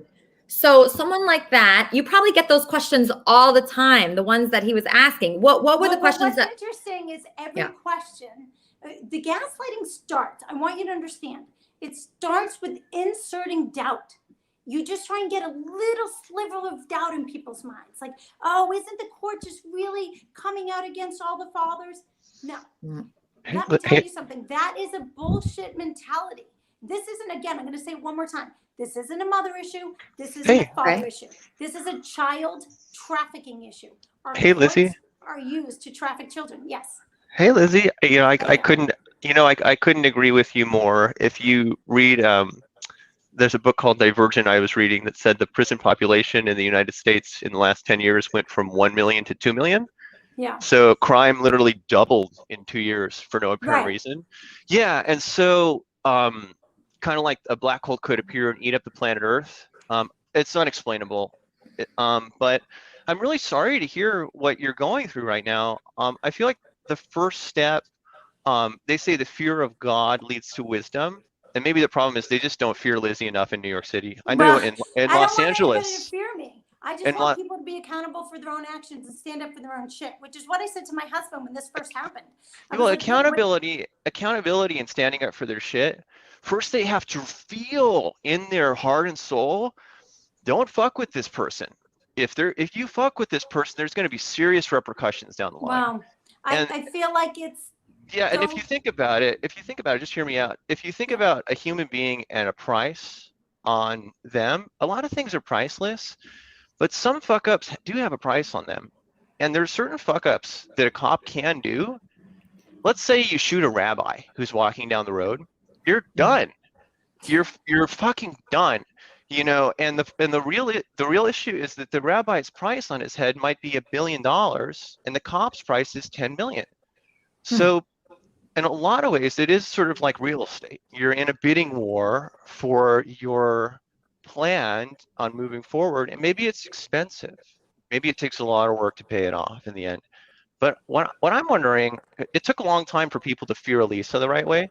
At this point, when she walks along the road, they feel wisdom from her. They feel wise. This has got nothing to do with me. I don't want anybody to do with fearing but that's me. That's the root cause. I want people to just be responsible for their own shit. Take accountability and move cops in New York a year from now, mark my words, will fear Lizzie when she walks along the road. It'll make their operations smarter. It'll make it so the FBI can coordinate things better. The FBI is in on it. The FBI is totally, they don't give a shit. The FBI is helping to perpetuate the crimes. The FBI, they have to be in on it, because if they weren't, do you know how many times I've gone to them? I gave the FBI all the evidence for grand larceny, $240,000 missing from my account. And I gave them the emails from the CEO, Mark Davidson, COO of City Private Bank, who said these checks were issued to your husband on this date. And I was like, all right, we'll cancel them and issue them to, and they won't do it. So then when I went to the FBI said, do you really think that you want us to believe that the COO of Citibank would coordinate with you? And I was like, no, motherfuckers, I don't want you to believe it. I want you to look at the evidence. I want you to do an investigation. You know the perspective as well, right? Which is an FBI agent, right? Maybe the price on their head is a lot higher than a cop. So if you want to take out an FBI agent, I read an article. Nobody wants to take out anybody. I don't know why you're going down this line of discussion. The reason why I'm going down that road is because in good design, you want to start with the extremes. So if you understand an extreme I've got no situation, time for this bullshit. I got to be honest with you. Nobody's talking about taking people out. We're just talking about being good humans, having accountability in our society. I agree with you. So the question is, how do we get the $240,000 back to you in the end, Lizzie? Well, the point is, we hold our judges accountable so that if the judges hide crimes in their court, then the judges go to jail. And as soon as we start doing that, then the judges won't let crimes be hidden in our court, and that our courts can actually be used to get justice instead of commit crimes. That's how we do it. We end judicial immunity. I know we need to do that. We need to end judicial immunity. It should be the case that if a judge is caught red-handed, like Elisa's old mentor would say, their hand is on the furnace. You got to get your hand off the furnace, guys. A lot of times they're caught literally red-handed in the middle of what they call Trump on high crimes and treason. So they're just in the middle of a war. They're not in the middle of it. They're helping to propagate it. They are. They are. And the mechanism by which these crimes are propagated. Yeah. So what I want to say is, I want to say sorry, first of all, Lizzie. I want to say sorry, and then I want to say good job. Good job holding your own. And I know that a year from now, for sure, for a fact, you're going to have your kids back. You're going to have. True. I know for a fact. Okay. The fear of God leads to wisdom. When it goes into a wisdom circuitry, and they finally feel in their heart and in their soul, when that person walks down the road, you do not cross this line, or there are repercussions. They feel. I don't want people to fear me. I want people to fear their own accountability. Okay, hold on, everyone. I just need like a little break because I have a call. I don't know if it's for Lizzie or not. Kermit and Friends. Hi, this is Brain. I'm calling in because I've been listening to Lizzie and her story, and it resonates so deeply with me. And I find her to be probably the most beautiful woman I've ever seen. I would defend her honor every day against all authority. She's amazing. So I just wanted to say that, and that I'm be interested in meeting her someday and having lunch. All right, now we're talking. All right, and I would defend her honor every day. All right. It's all enemies. All enemies. I love that. She is very interested. I'm just going to answer on her behalf. Yeah, reach out to Lizzie. Thank you for your call. Great caller. All right, so see, that was nice. See, you never know what's going to happen around here. Speaking of that, hey, John Bolton. What's up, kid? How you doing? I'm okay. You know, we had an interesting show. I don't know if you guys are doing the wrap-up show, you and your daughter, Lori. Are you guys working on that together? I think she's got something going on up there. I'm not 100% sure. Yeah. All right. I know you have your show called Man Cave Live, but you're helping with Kermit and Friends. Are you singing today? Is that happening? Well, I've sang this song before, but it always kind of goes appropriate when we have all these conflicts about life and things like that. A little Louis Armstrong, What a Wonderful World. Perfect. That works perfully. Thank you so much. See if I can do it right. I tried to get in. And shout out to the Man Cave fans out there. Brain, I heard you out there. See all the different people. So, and Danny from LA and Gonzo for all your help this week.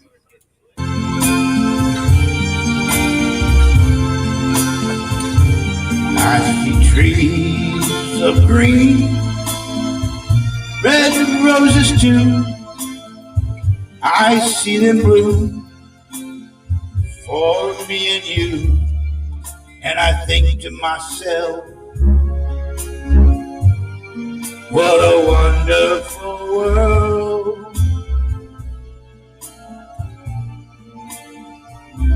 I see skies of blue and clouds of white, the bright blessed day, the dark scary night, and I think to myself,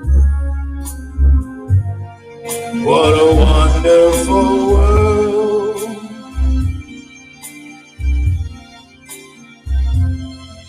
The colors of the rainbow, so pretty in the sky, are also on the faces of people going by. I see friends shaking hands, saying, how do you do? Oh, they're really saying, I love you. I hear babies cry, and I watch them grow. They'll learn much more than I'll ever know. And I think to myself, what a wonderful world.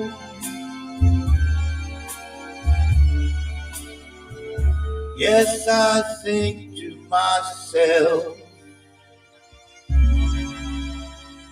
what a wonderful world.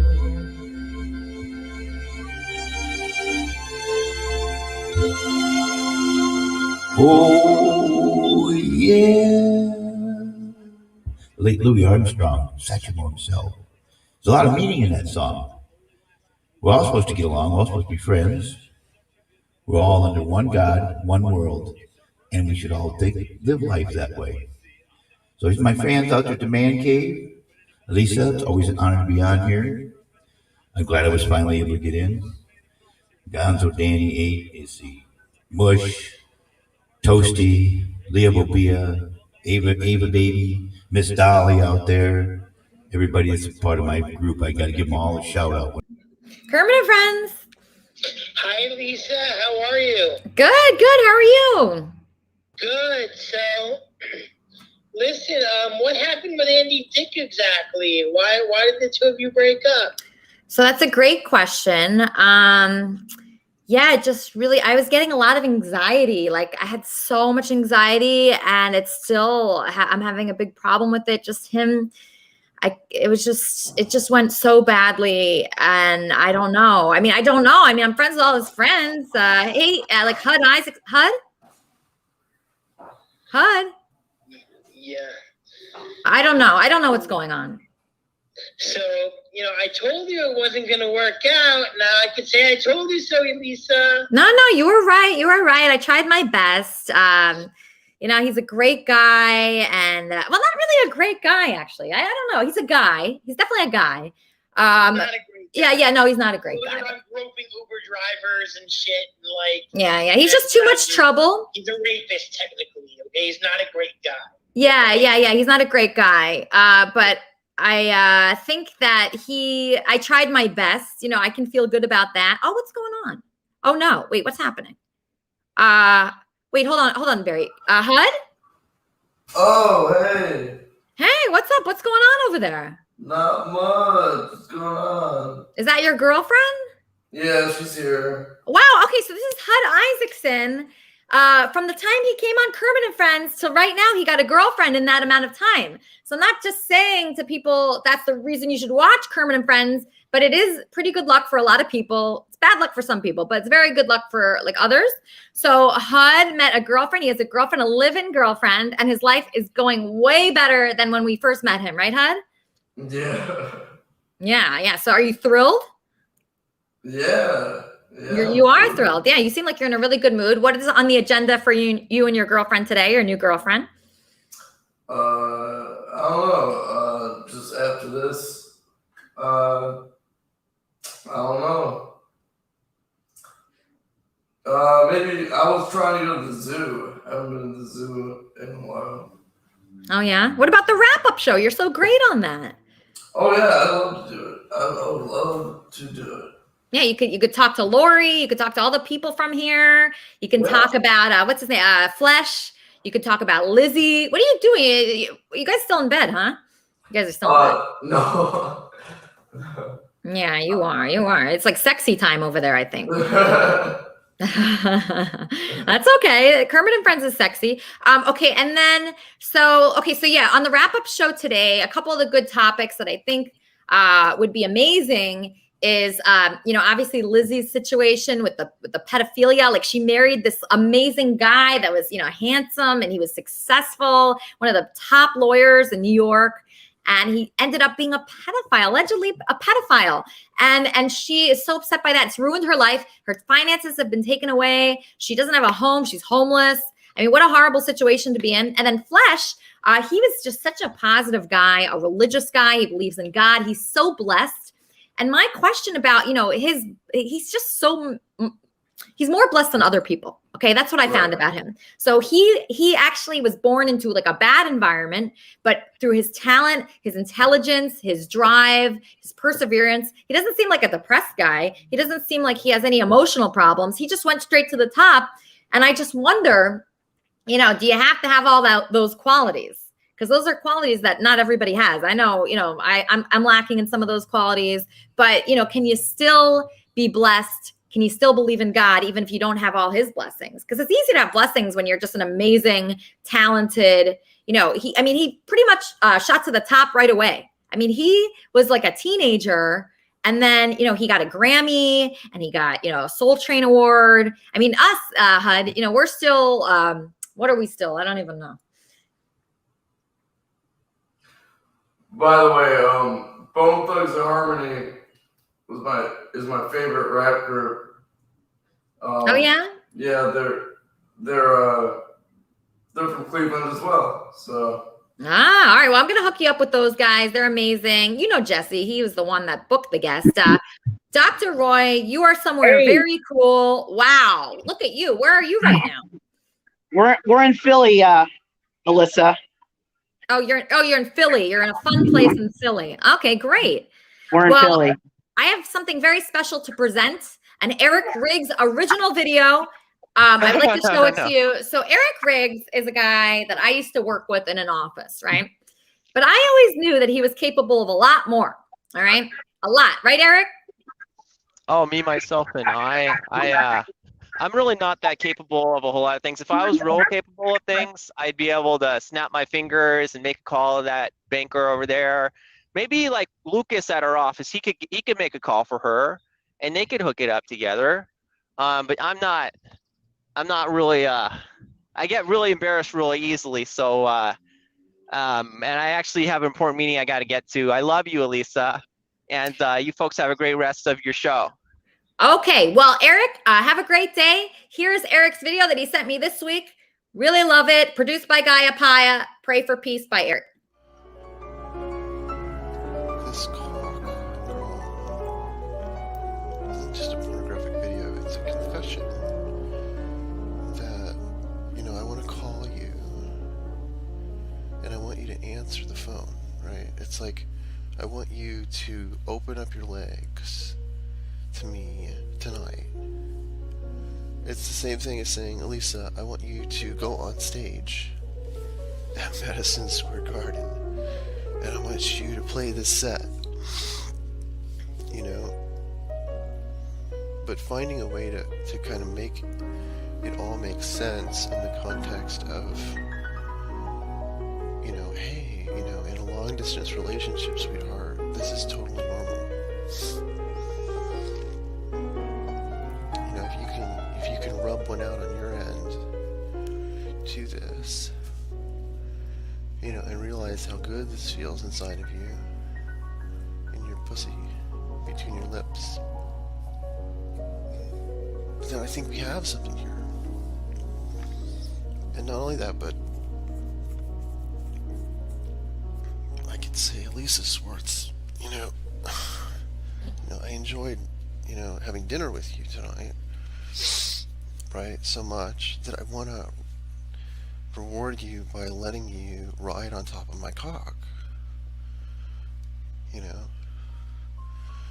so now it's time to take off your panties, okay, and I would just want you to just be fulfilled, you know, I want you to, you know, put the pedal to the metal and ride this cock. Hey, Lucas. Welcome to Kermit and Friends. Hello. How are we doing? Great. So nice to hear from you. I was so excited that you called. Haven't heard from you in a while. What's happening with you guys? Well, let's get it straight. You called me, and yeah. So Andy and I, we had a good night. You know, I invited some girlfriend's house. You know, we had fun. But we get over back to Andy's house, and it was clean. Like Callie actually did a very great job. Like, it was immaculate, clean. So we get back over there, and there's a fucking pentagram in his living room. So I don't know who's going to explain that, but kind of freaked me out. So I left. Is Andy okay? Emotionally, maybe. Mentally, definitely not. Should you privately call him? Yes. So that's about where it's at. I think he needs a little, you know, detox. We could call it that. I think that too. I think that'd be great. Yeah, and at least we've been on different sides of the turf sometimes, but I think we are on the same page. We both care about Andy. You know, we both love Andy, so I think we both should try our best to make sure he's on the right path. And he always says, "I'm fine." You know, he loves to say, I always tell him, like, you should slow your roll. You know, like when he's drinking, like, I could get much drunker. Like, that's his little catchphrase. But the thing is, when it comes to addiction and stuff, sometimes you gotta let them hit their rock bottom. You can't really stop them. You can you can do every technique in the book, but sometimes you gotta let them just fuck themselves up, and you cannot support it. Do you understand that, Elise? What do you mean by support it? Monetarily. Oh yeah, no, I'm done. Monetarily, I'm done, Lucas. I'm done supporting him. I am. Yeah, and we got off on, I'm very suspect of you, and we had our, disagreements, but I think we both agree on that. That's the, best decision is seeing sober Andy. Yeah, I want you to see it because you haven't seen that. And I want you to see the tiger, the fucking lion, the dragon that is unleashed when that guy actually fucking gets off his, his little kick here. Because he has people texting him and stuff. It's like, when are you getting sober? Like, big players. I know. And it's just a matter of when. Yeah. No, you're right. You're right, Lucas. I don't have any bad feelings about you. I just didn't like the situation. You know, it was just a very bad situation for me. And it got worse and worse. And I need to work on myself right now. I can't be involved in this. I just can't.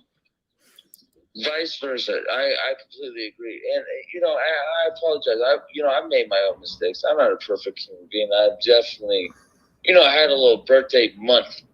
And, you know, I made some mistakes with you. Definitely. I was very rude to you, at least. And I apologize for that. Because you're a very sweet girl, and you're very professional, and you have a great fucking you got a great thing going for you.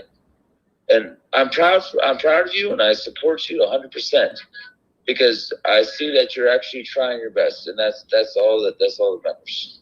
Thank you so much, Lucas. I really appreciate that. No, thank you. All right, I'll talk to you later. Okay. All right, bye. Huh.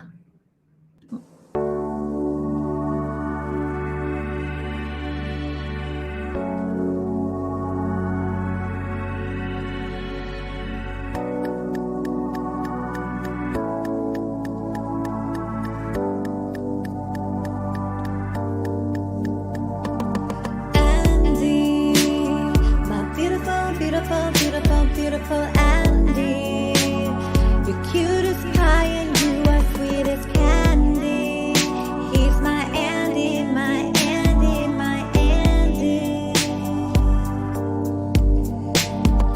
Andy, my beautiful Andy. You're cute as pie and you are sweet as candy. He's my Andy, my Andy, my Andy. I was tired, I was scared, I freaked out and I'm sorry. Feel like I was in the wrong, I'm so controlling.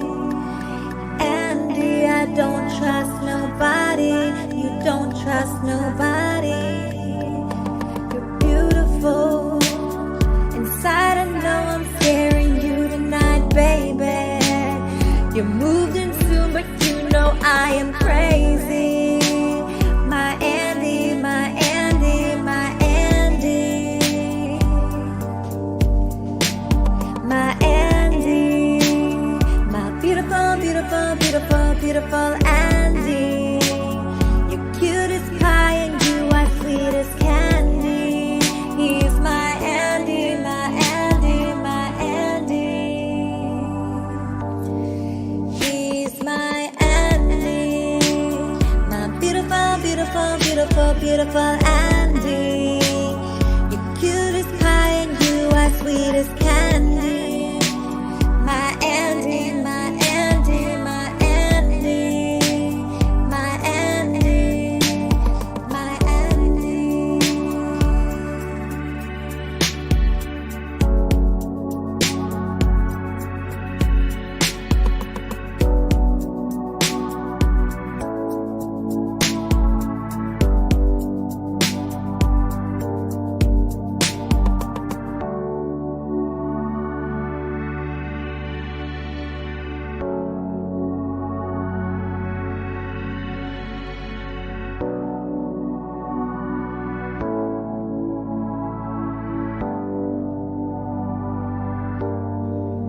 Did you hear me? What was the question? Oh, you didn't hear it? What is going on with you and Lucas? Beautiful Andy. You're cute as pie and you are sweet as candy. He's my Andy, my Andy, my Andy. Lori. I don't know how I'm supposed to follow that one up. So Lori, our wrap-up show host, main host, who has a lot to talk about on her separate channel. So this is what we do here. So we have a show where we interview people, and then there's several shows that talk about this show and they relate to the topics on it. So did you write notes today, Lori? No, I'm trying to be more relaxed with it. Not take it too seriously, because when I take it too seriously, then I don't have fun. Yeah, it stresses you out. I know it stress you out. And that's like the last thing I want Kermit and Friends to do, to anyone. I don't want anyone to be stressed out. And I think something that's going to make you feel a lot better is a painting that was made for you from Sugar. Let me find it. Here it is. Painting of Lori. Look at that. How beautiful, right? Oops. Look at that. Look at that. How gorgeous is that? So see Sugar if you want a copy of that. It's a gorgeous painting. So that's going to make everybody feel better, right? So I don't want you to be stressed by being the wrap-up show host at all, but I want people to like do shows off the show because it's so fun, right? I mean, it's kind of fun. I mean, you weren't having fun, but that's just you, right? Like other people would have fun doing it. I do. I'm like all over the place a lot of the times. Yeah. No, trust me, I am not well. I went to the hospital this week. I had so much anxiety. So that just shows how well I'm doing. So obviously I'm not doing well at all, but, so pretty much today after. Sorry, that's my ringtone. Oh, okay. I was like, what is that noise? Okay. So Dr. Roy is everywhere. Dr. Roy, I read your children's book and it was like about going to Miami. I think Roy is more of a party animal than we ever expected. But I was reading like his children's book to my nephew, and there was like a part like, let's look at the beautiful people in Miami. And I'm thinking, what's going on over there? Hey, Alyssa. It's been a very powerful show. Very powerful. Yeah. Thank you. I have so much to tell about, like, for instance, Lizzie's story. Lori, you look great this week. You look happy. You look like you recovered from something. I'm doing a little bit better. All right. Doing better. But, there's just so many things. Like, for instance, Lizzie's story, there's so much to tell about. A woman that was sexually abused, right, which is her story, and then marries a man that's narcissistic and really kind of, like, backstabs her and pits it against her. Yep. And so she's now in trauma and then trying to deal with this issue of, losing our kids, going to jail, all this drama. It's just a never ending cycle of bad things happen to her. And so, someone like trying to recover is just phenomenal if you can get out of it, Yeah. She seems very like on edge today. Like she seemed very on edge and she's still mad. Like she's writing in all these private chats about like right now she's really upset. I mean, she's mad at Onision, obviously. He's the number one. But then number two, after Onision, he's very upset. She's very upset with this guy, Eric, who's really Eric. She's really mad at Eric. So poor Eric. He's pretty innocent, Eric. He's just a regular guy, this guy, Eric. And I don't think he was actually trolling her. That's actually his personality. I know that's shocking to everyone. But, Lizzie. Okay, so she's calling me right now. Okay, so let's see what she has to say. All right, hold on 1 second. Lizzie's calling me. She's still watching. Lizzie, she's upset that I said that she was on edge. Okay, so now she's mad at me. So she's mad at Onision. She's mad at Eric. And here she is. Okay, Lizzie, I didn't mean anything bad by that. I just thought that you might be upset. Oh, Lisa, first of all, stop lying. You're not. I wasn't upset with the guy. I'm upset that you put on a video, a hypersexual video, which is disgusting content, and it's cheap, low-hanging fruit. It should be beneath somebody who's intelligent like you are, but that's what you turn to try and get viewers. So instead of raising the bar to be more intelligent and have people come together over high ideas, you have people to come together over disgusting things that create this divide in people, and it's gross. Like you specifically said, your producer said you wouldn't have any of this disgusting sexual content on, given the nature of my conversations. And then you went on and put it on a guy. I mean, what's wrong with you? Have you no morals? This is really disgusting. Well, I mean, it's a comedy show. I try to make it funny. And so it's a mixture of things. I like to have serious topics that people talk about. And then, Eric has his jerk off video once a week. Okay, that's fine. Next time, just be honest with people and upfront. Don't use people. You told me you wouldn't have anything like that on, and then you did. Oh, I didn't even remember talking to you about that. I didn't know you didn't like Eric jerking off. And I specifically said in text that I didn't want any of that content. And that's why I haven't been on your show since the first time, because I saw that that's what your show was about. And it's beneath the type of stuff that I'm trying to talk about. No, but it's not all about that. There's different things. There's different colors. Lisa, it's disgusting. You did something that could fucking hurt my children and hurt me, and it's unforgivable. I would never do this to you. I would never put you in a situation like this.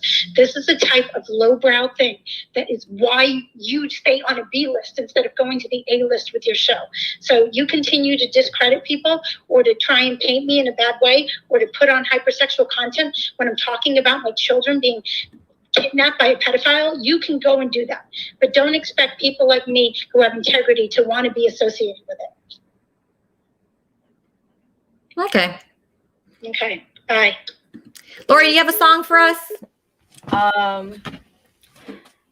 Yeah. I have queued up "A Million Reasons" by Lady Gaga. And Perfect. I want to dedicate it to the trolls and the haters. I want to dedicate it to my lovely friend Musa. I've been debating back and forth of whether or not I want to dedicate it to Eric, but you know what? I'm going to dedicate it to Eric because he's one of the reasons I would want to quit the show at this moment. As a joke. I want to dedicate it to Onision, who I love very much. It's been like I've looked up to him like the last 10 years. His story's always been straight, always been honest. So.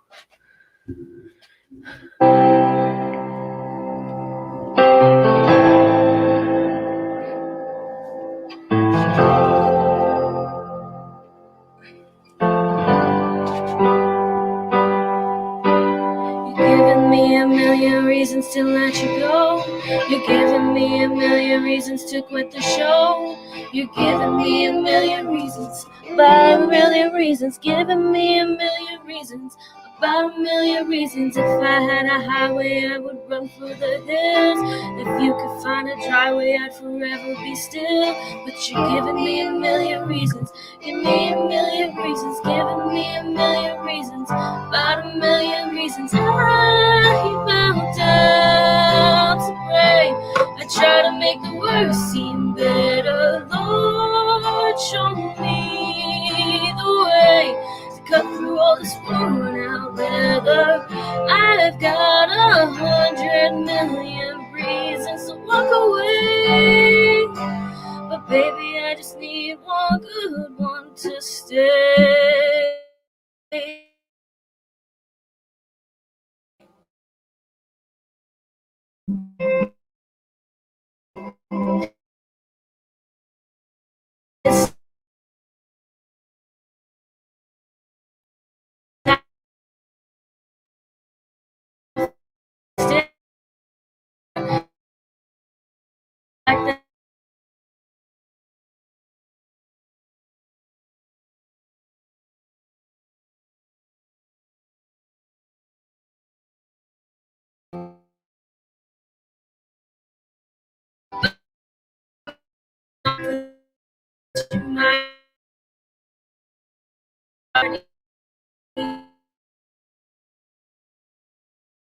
Giving me a reasons,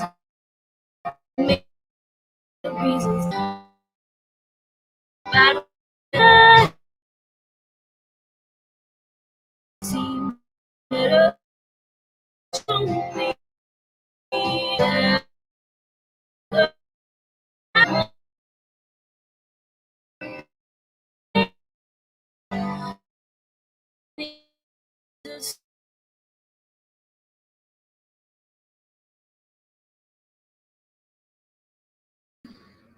I don't know what happened with that, but I just want to say thank you, everyone that has been involved today. I had so much fun. I was very depressed this morning, and everybody here just made my day great.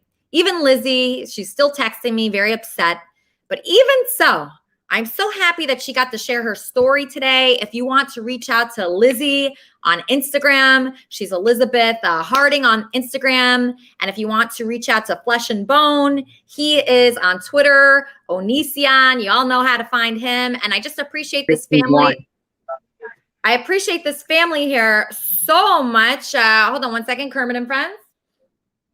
Hey, Lisa, it's Gonzo. I just wanted to promote Johnny B's Man Cave Live. He's going to do Kermit and Friends wrap-up Sundays. Wow. Okay, that is great. I love that. I love that. Thanks, Gonzo. Perfect. Perfect. Perfect. Okay, yeah. So, I mean, I'm really sorry with what happened with Lizzie. She's still texting me, and I'm sorry about that. But what can I do? I wanted to leave Onision with her longer. I really did, because that was interesting. But you know what? It's a very fine line between like what's interesting to me and what is going to like make someone hate me for the rest of their lives. Right? Right, Charmin? Right. It really is. And I feel like this is my opportunity, since there was so much negative talk about masks earlier in the show, for me to give to piss people off too. Because I like the masks. Mm-hmm. I am going to miss the mask. No man has told me to smile in over a year. Yeah, that is refreshing. I can have a conversation with me, myself, and I, and nobody knows but us. We discussed it. We had a whole team meeting about it, took a vote, and decided the mask stay. Majority rules. I like them. Plus the variant is really scary. I have heard stories of friends, people I know, who have gotten the variant even though they're fully vaccinated and died very quickly. Whatever this is, I don't trust it. The idea that we're just going to tell people to take your masks off and go have fun. For all the people who don't trust our government, this seems like a death sentence to me. It seems like they're just throwing people out into the wind. And if you get sick, you get sick. If you don't get sick, you don't get sick. Who cares? Good luck. I live in Florida, right? I feel like that's really important, because Florida has kind of had a reputation throughout all of this as being a free for all. You can go do whatever you want in Florida. It's not really even part of the United States anymore. And I went to Target and Walmart yesterday because I had to. And I was a little nervous because I wasn't quite sure what I was going to see. And it was the emptiest I've ever seen the stores throughout all of this. It is almost like the people don't trust each other enough to mask up if they haven't been vaccinated. Like, we're in a situation right now where everybody's really angry with each other and they don't trust each other and they're ready to pick a fight for anything. And a mask is like a blinking neon sign to come start trouble with me. And I don't want it to be that way. I really like the masks, not just for the fact that it protects us against illness, or that the flu has been lower this year than any other reason. It's not just because no man has asked me to smile and I can get away with my RBF anytime I want. There's also the legitimate issue that this virus impacts testosterone production, and we all know what that does. Like, that is a very serious thing for all of our health, but especially men's health. And I ask all the men I know to mask up like they're protecting our favorite toy, right? Mm-hmm. It's the one thing that keeps everybody moving. It's what keeps Eric sending videos every week. Like, this virus is a real serious issue. It impacts fertility. It impacts so many other things. The Bradysson response is different. The immune response is different with this virus than all the other viruses. It causes a lot of long-term issues. Whatever it is, I don't want it. I want it to stay as far away from me as humanly possible. I want to be healthy. I want my kids to be healthy. I'm vaccinated. My kids are vaccinated. I want to be able to trust but verify, but I don't actually want to ask anybody if they bothered to get the vaccine. This is a scary time, and people are already mad and angry and ready to lose it for anything. And I would like to do whatever we can to make each other happy and comfortable and laugh through it whenever possible. I try to make it funny, right? Like, I didn't just want the vaccine. I wanted the Moderna vaccine because it was Dolly Parton's vaccine, and I was hoping to get a little Dolly out of the vaccine. I want to find a way to get people to protect each other. We wear seatbelts every day because the government tells us to for our safety. I think masks are. Your call has been forwarded to an audio. I think masks are a good thing, and I think that they're not designed to create a godless society or or turn us against each other. I think it is just a simple little piece of cloth that cuts down the big dirty particles from getting in your mouth and your nose. That's it, right? If we could all be nicer to each other, find a way to lift each other up and reinforce each other and keep each other safe. No one knows what the other person is struggling with. Maybe all your underlying health issues are mental health issues, and you'll be perfectly fine throughout this virus. But maybe your underlying health issues are something to do with your lungs or your kidneys or something important that you need. I have an amazing young lady in my life. She's 15 years old. Her dad got sick. He passed away. Everybody in the family got COVID, and she recovered, but she tripped and fell last week and scraped up her knee, and now her knee is infected and it's not healing normal, and it is like, whatever this virus is, it's not like anything we've ever seen before. Whether you believe it was lab created or it was a bat mutation, whatever you want to believe, I'm okay with that. I would like us all to come together for a cause greater than ourselves and destroy a common enemy. And I would like the common enemy to be the virus. I would like to starve it so that it can die, right? We can cut it with a sword. We can shoot whatever it takes to kill this thing. I despise it. We need to figure out how to keep each other safe in the littlest way possible. If we could just stop spitting on each other, right? If we could wash ourselves, if we could just be careful, more than just be careful, take your vitamins, use all of the antiviral herbs in your home cooking. It's there. Sherman, I don't mean to interrupt you, but hey, Eric, how are I'm just you? sort of catching the tail end of your policy platform over there. I believe that you would make such a good first female president of the United States of America. Right, everybody has a dream, and you should all trace your dreams, no matter how crazy it is. Oh. And I know that if it is caused by these people, then the end of the virus then would be the end of their rhetoric. So the virus really is our enemy, but it sounds like your viewpoint is a little bit different than Mr. Bone of Bone Thugs Harmony. And I was wondering how you could explain that, because Mr. Bone had such great points. I think it's flesh and bone. But Eric, so right now I have to end the show because I'm just getting all these texts. Okay. And, this is complete fucking bullshit that you're ruining me. What the fuck is wrong with you? What is wrong with you? Yeah. What is wrong with me? What you did is unconscionable. I trusted you and you used me. Yeah, it's really bad. That throws me back to community college and business law. You disgust me. All these mean texts that I'm getting. Yeah, and you know what? And if you build a house with a glass roof and you have tigers down there and I fall into those tigers, that's your fault too. It's not my fault. But the thing is, Eric, you can't win everybody over, right? What's the saying? You can't win everybody all the time, but you win some of the time. Yeah. Pretty soon it's going to be summertime. You cannot win everybody over. You just can't. So what I say is if you, enjoy this, I'm happy. If you don't enjoy it, I'm sorry to hear that, but it's all where people are coming from, where they're coming from, right? So it's like where we're coming from, that's how we're projecting.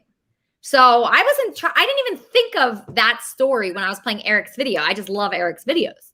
So, I'm a big fan of Eric, and he just keeps giving me content every week, week after week after week. And I did not think that Lizzie would be offended by that because it had nothing to do with her story. It was a separate segment. So it's very hard to think, oh, well, this person like this, well, this person like that. It's impossible. But Sugar, are you joining the wrap-up show today? Yes, I am.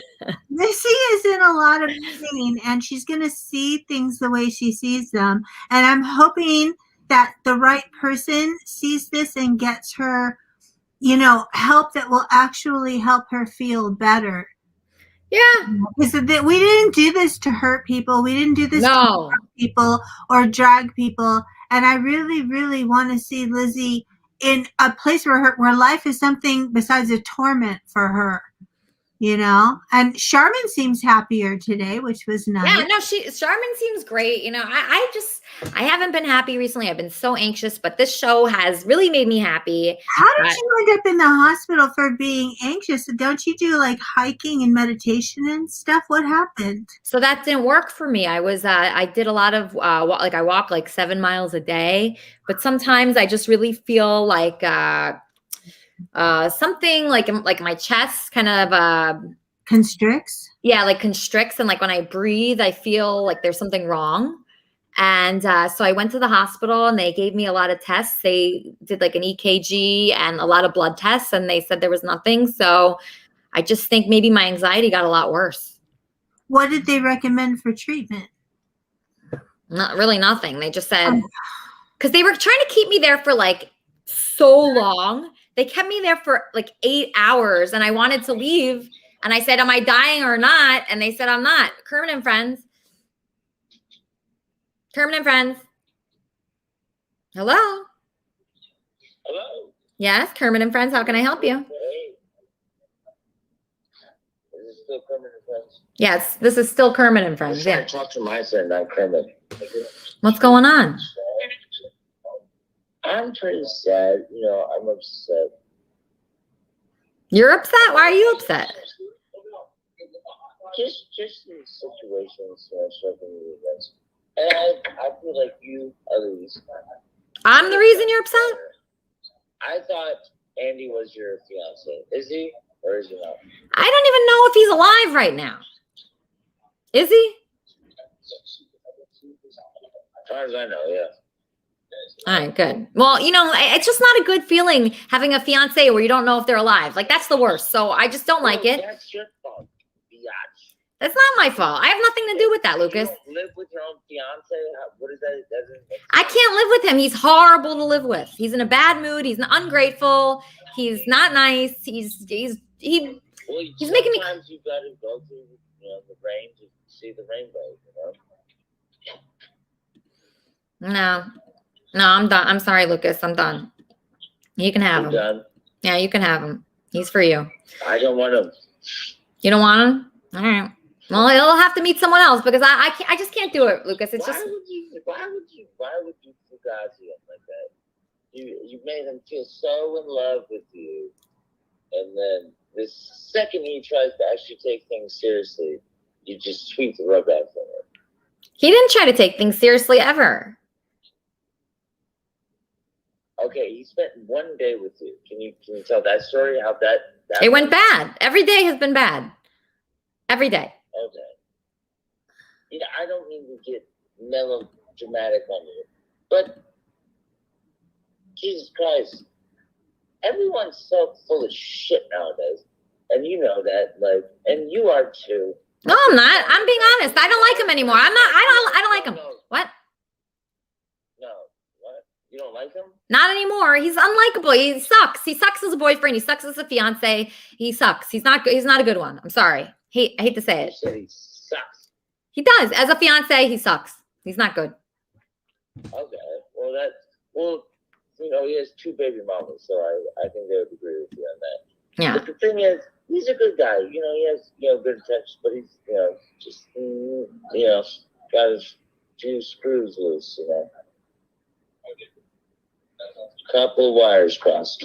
Well, I know you're trying to pawn him off on me, and I'm not taking him because I'm just done, okay, Lucas? What'd you say? I know you're trying to pawn him off on me right now, but I'm done. I'm done. I tried. It's not happening.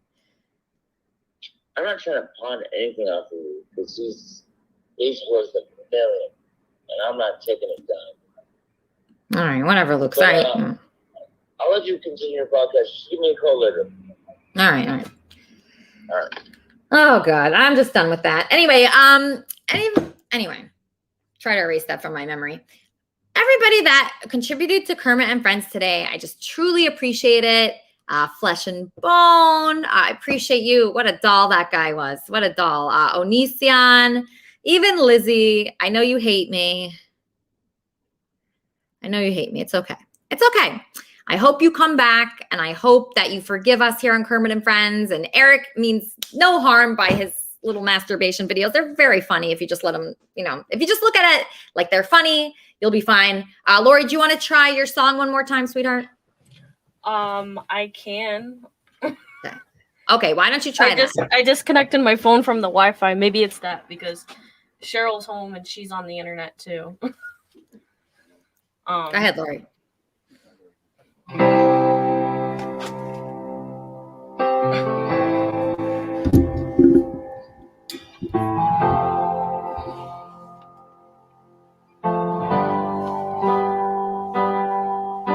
You're giving me a million reasons to let you go. You're giving me a million reasons to quit the show. You're giving me a million reasons. Give me a million reasons. Giving me a million reasons. About a million reasons. If I had a highway, I would run for the hills. If you could find a dry way, I'd forever be still.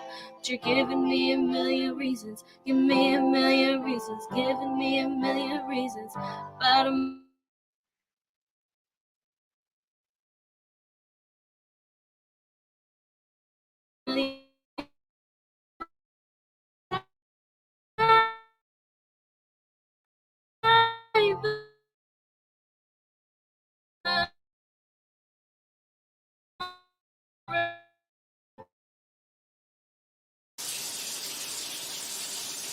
Guys! What, Greg? I'm a banana! You're a what? I'm a banana! What happened to your clothes? I'm a banana! I'm a banana!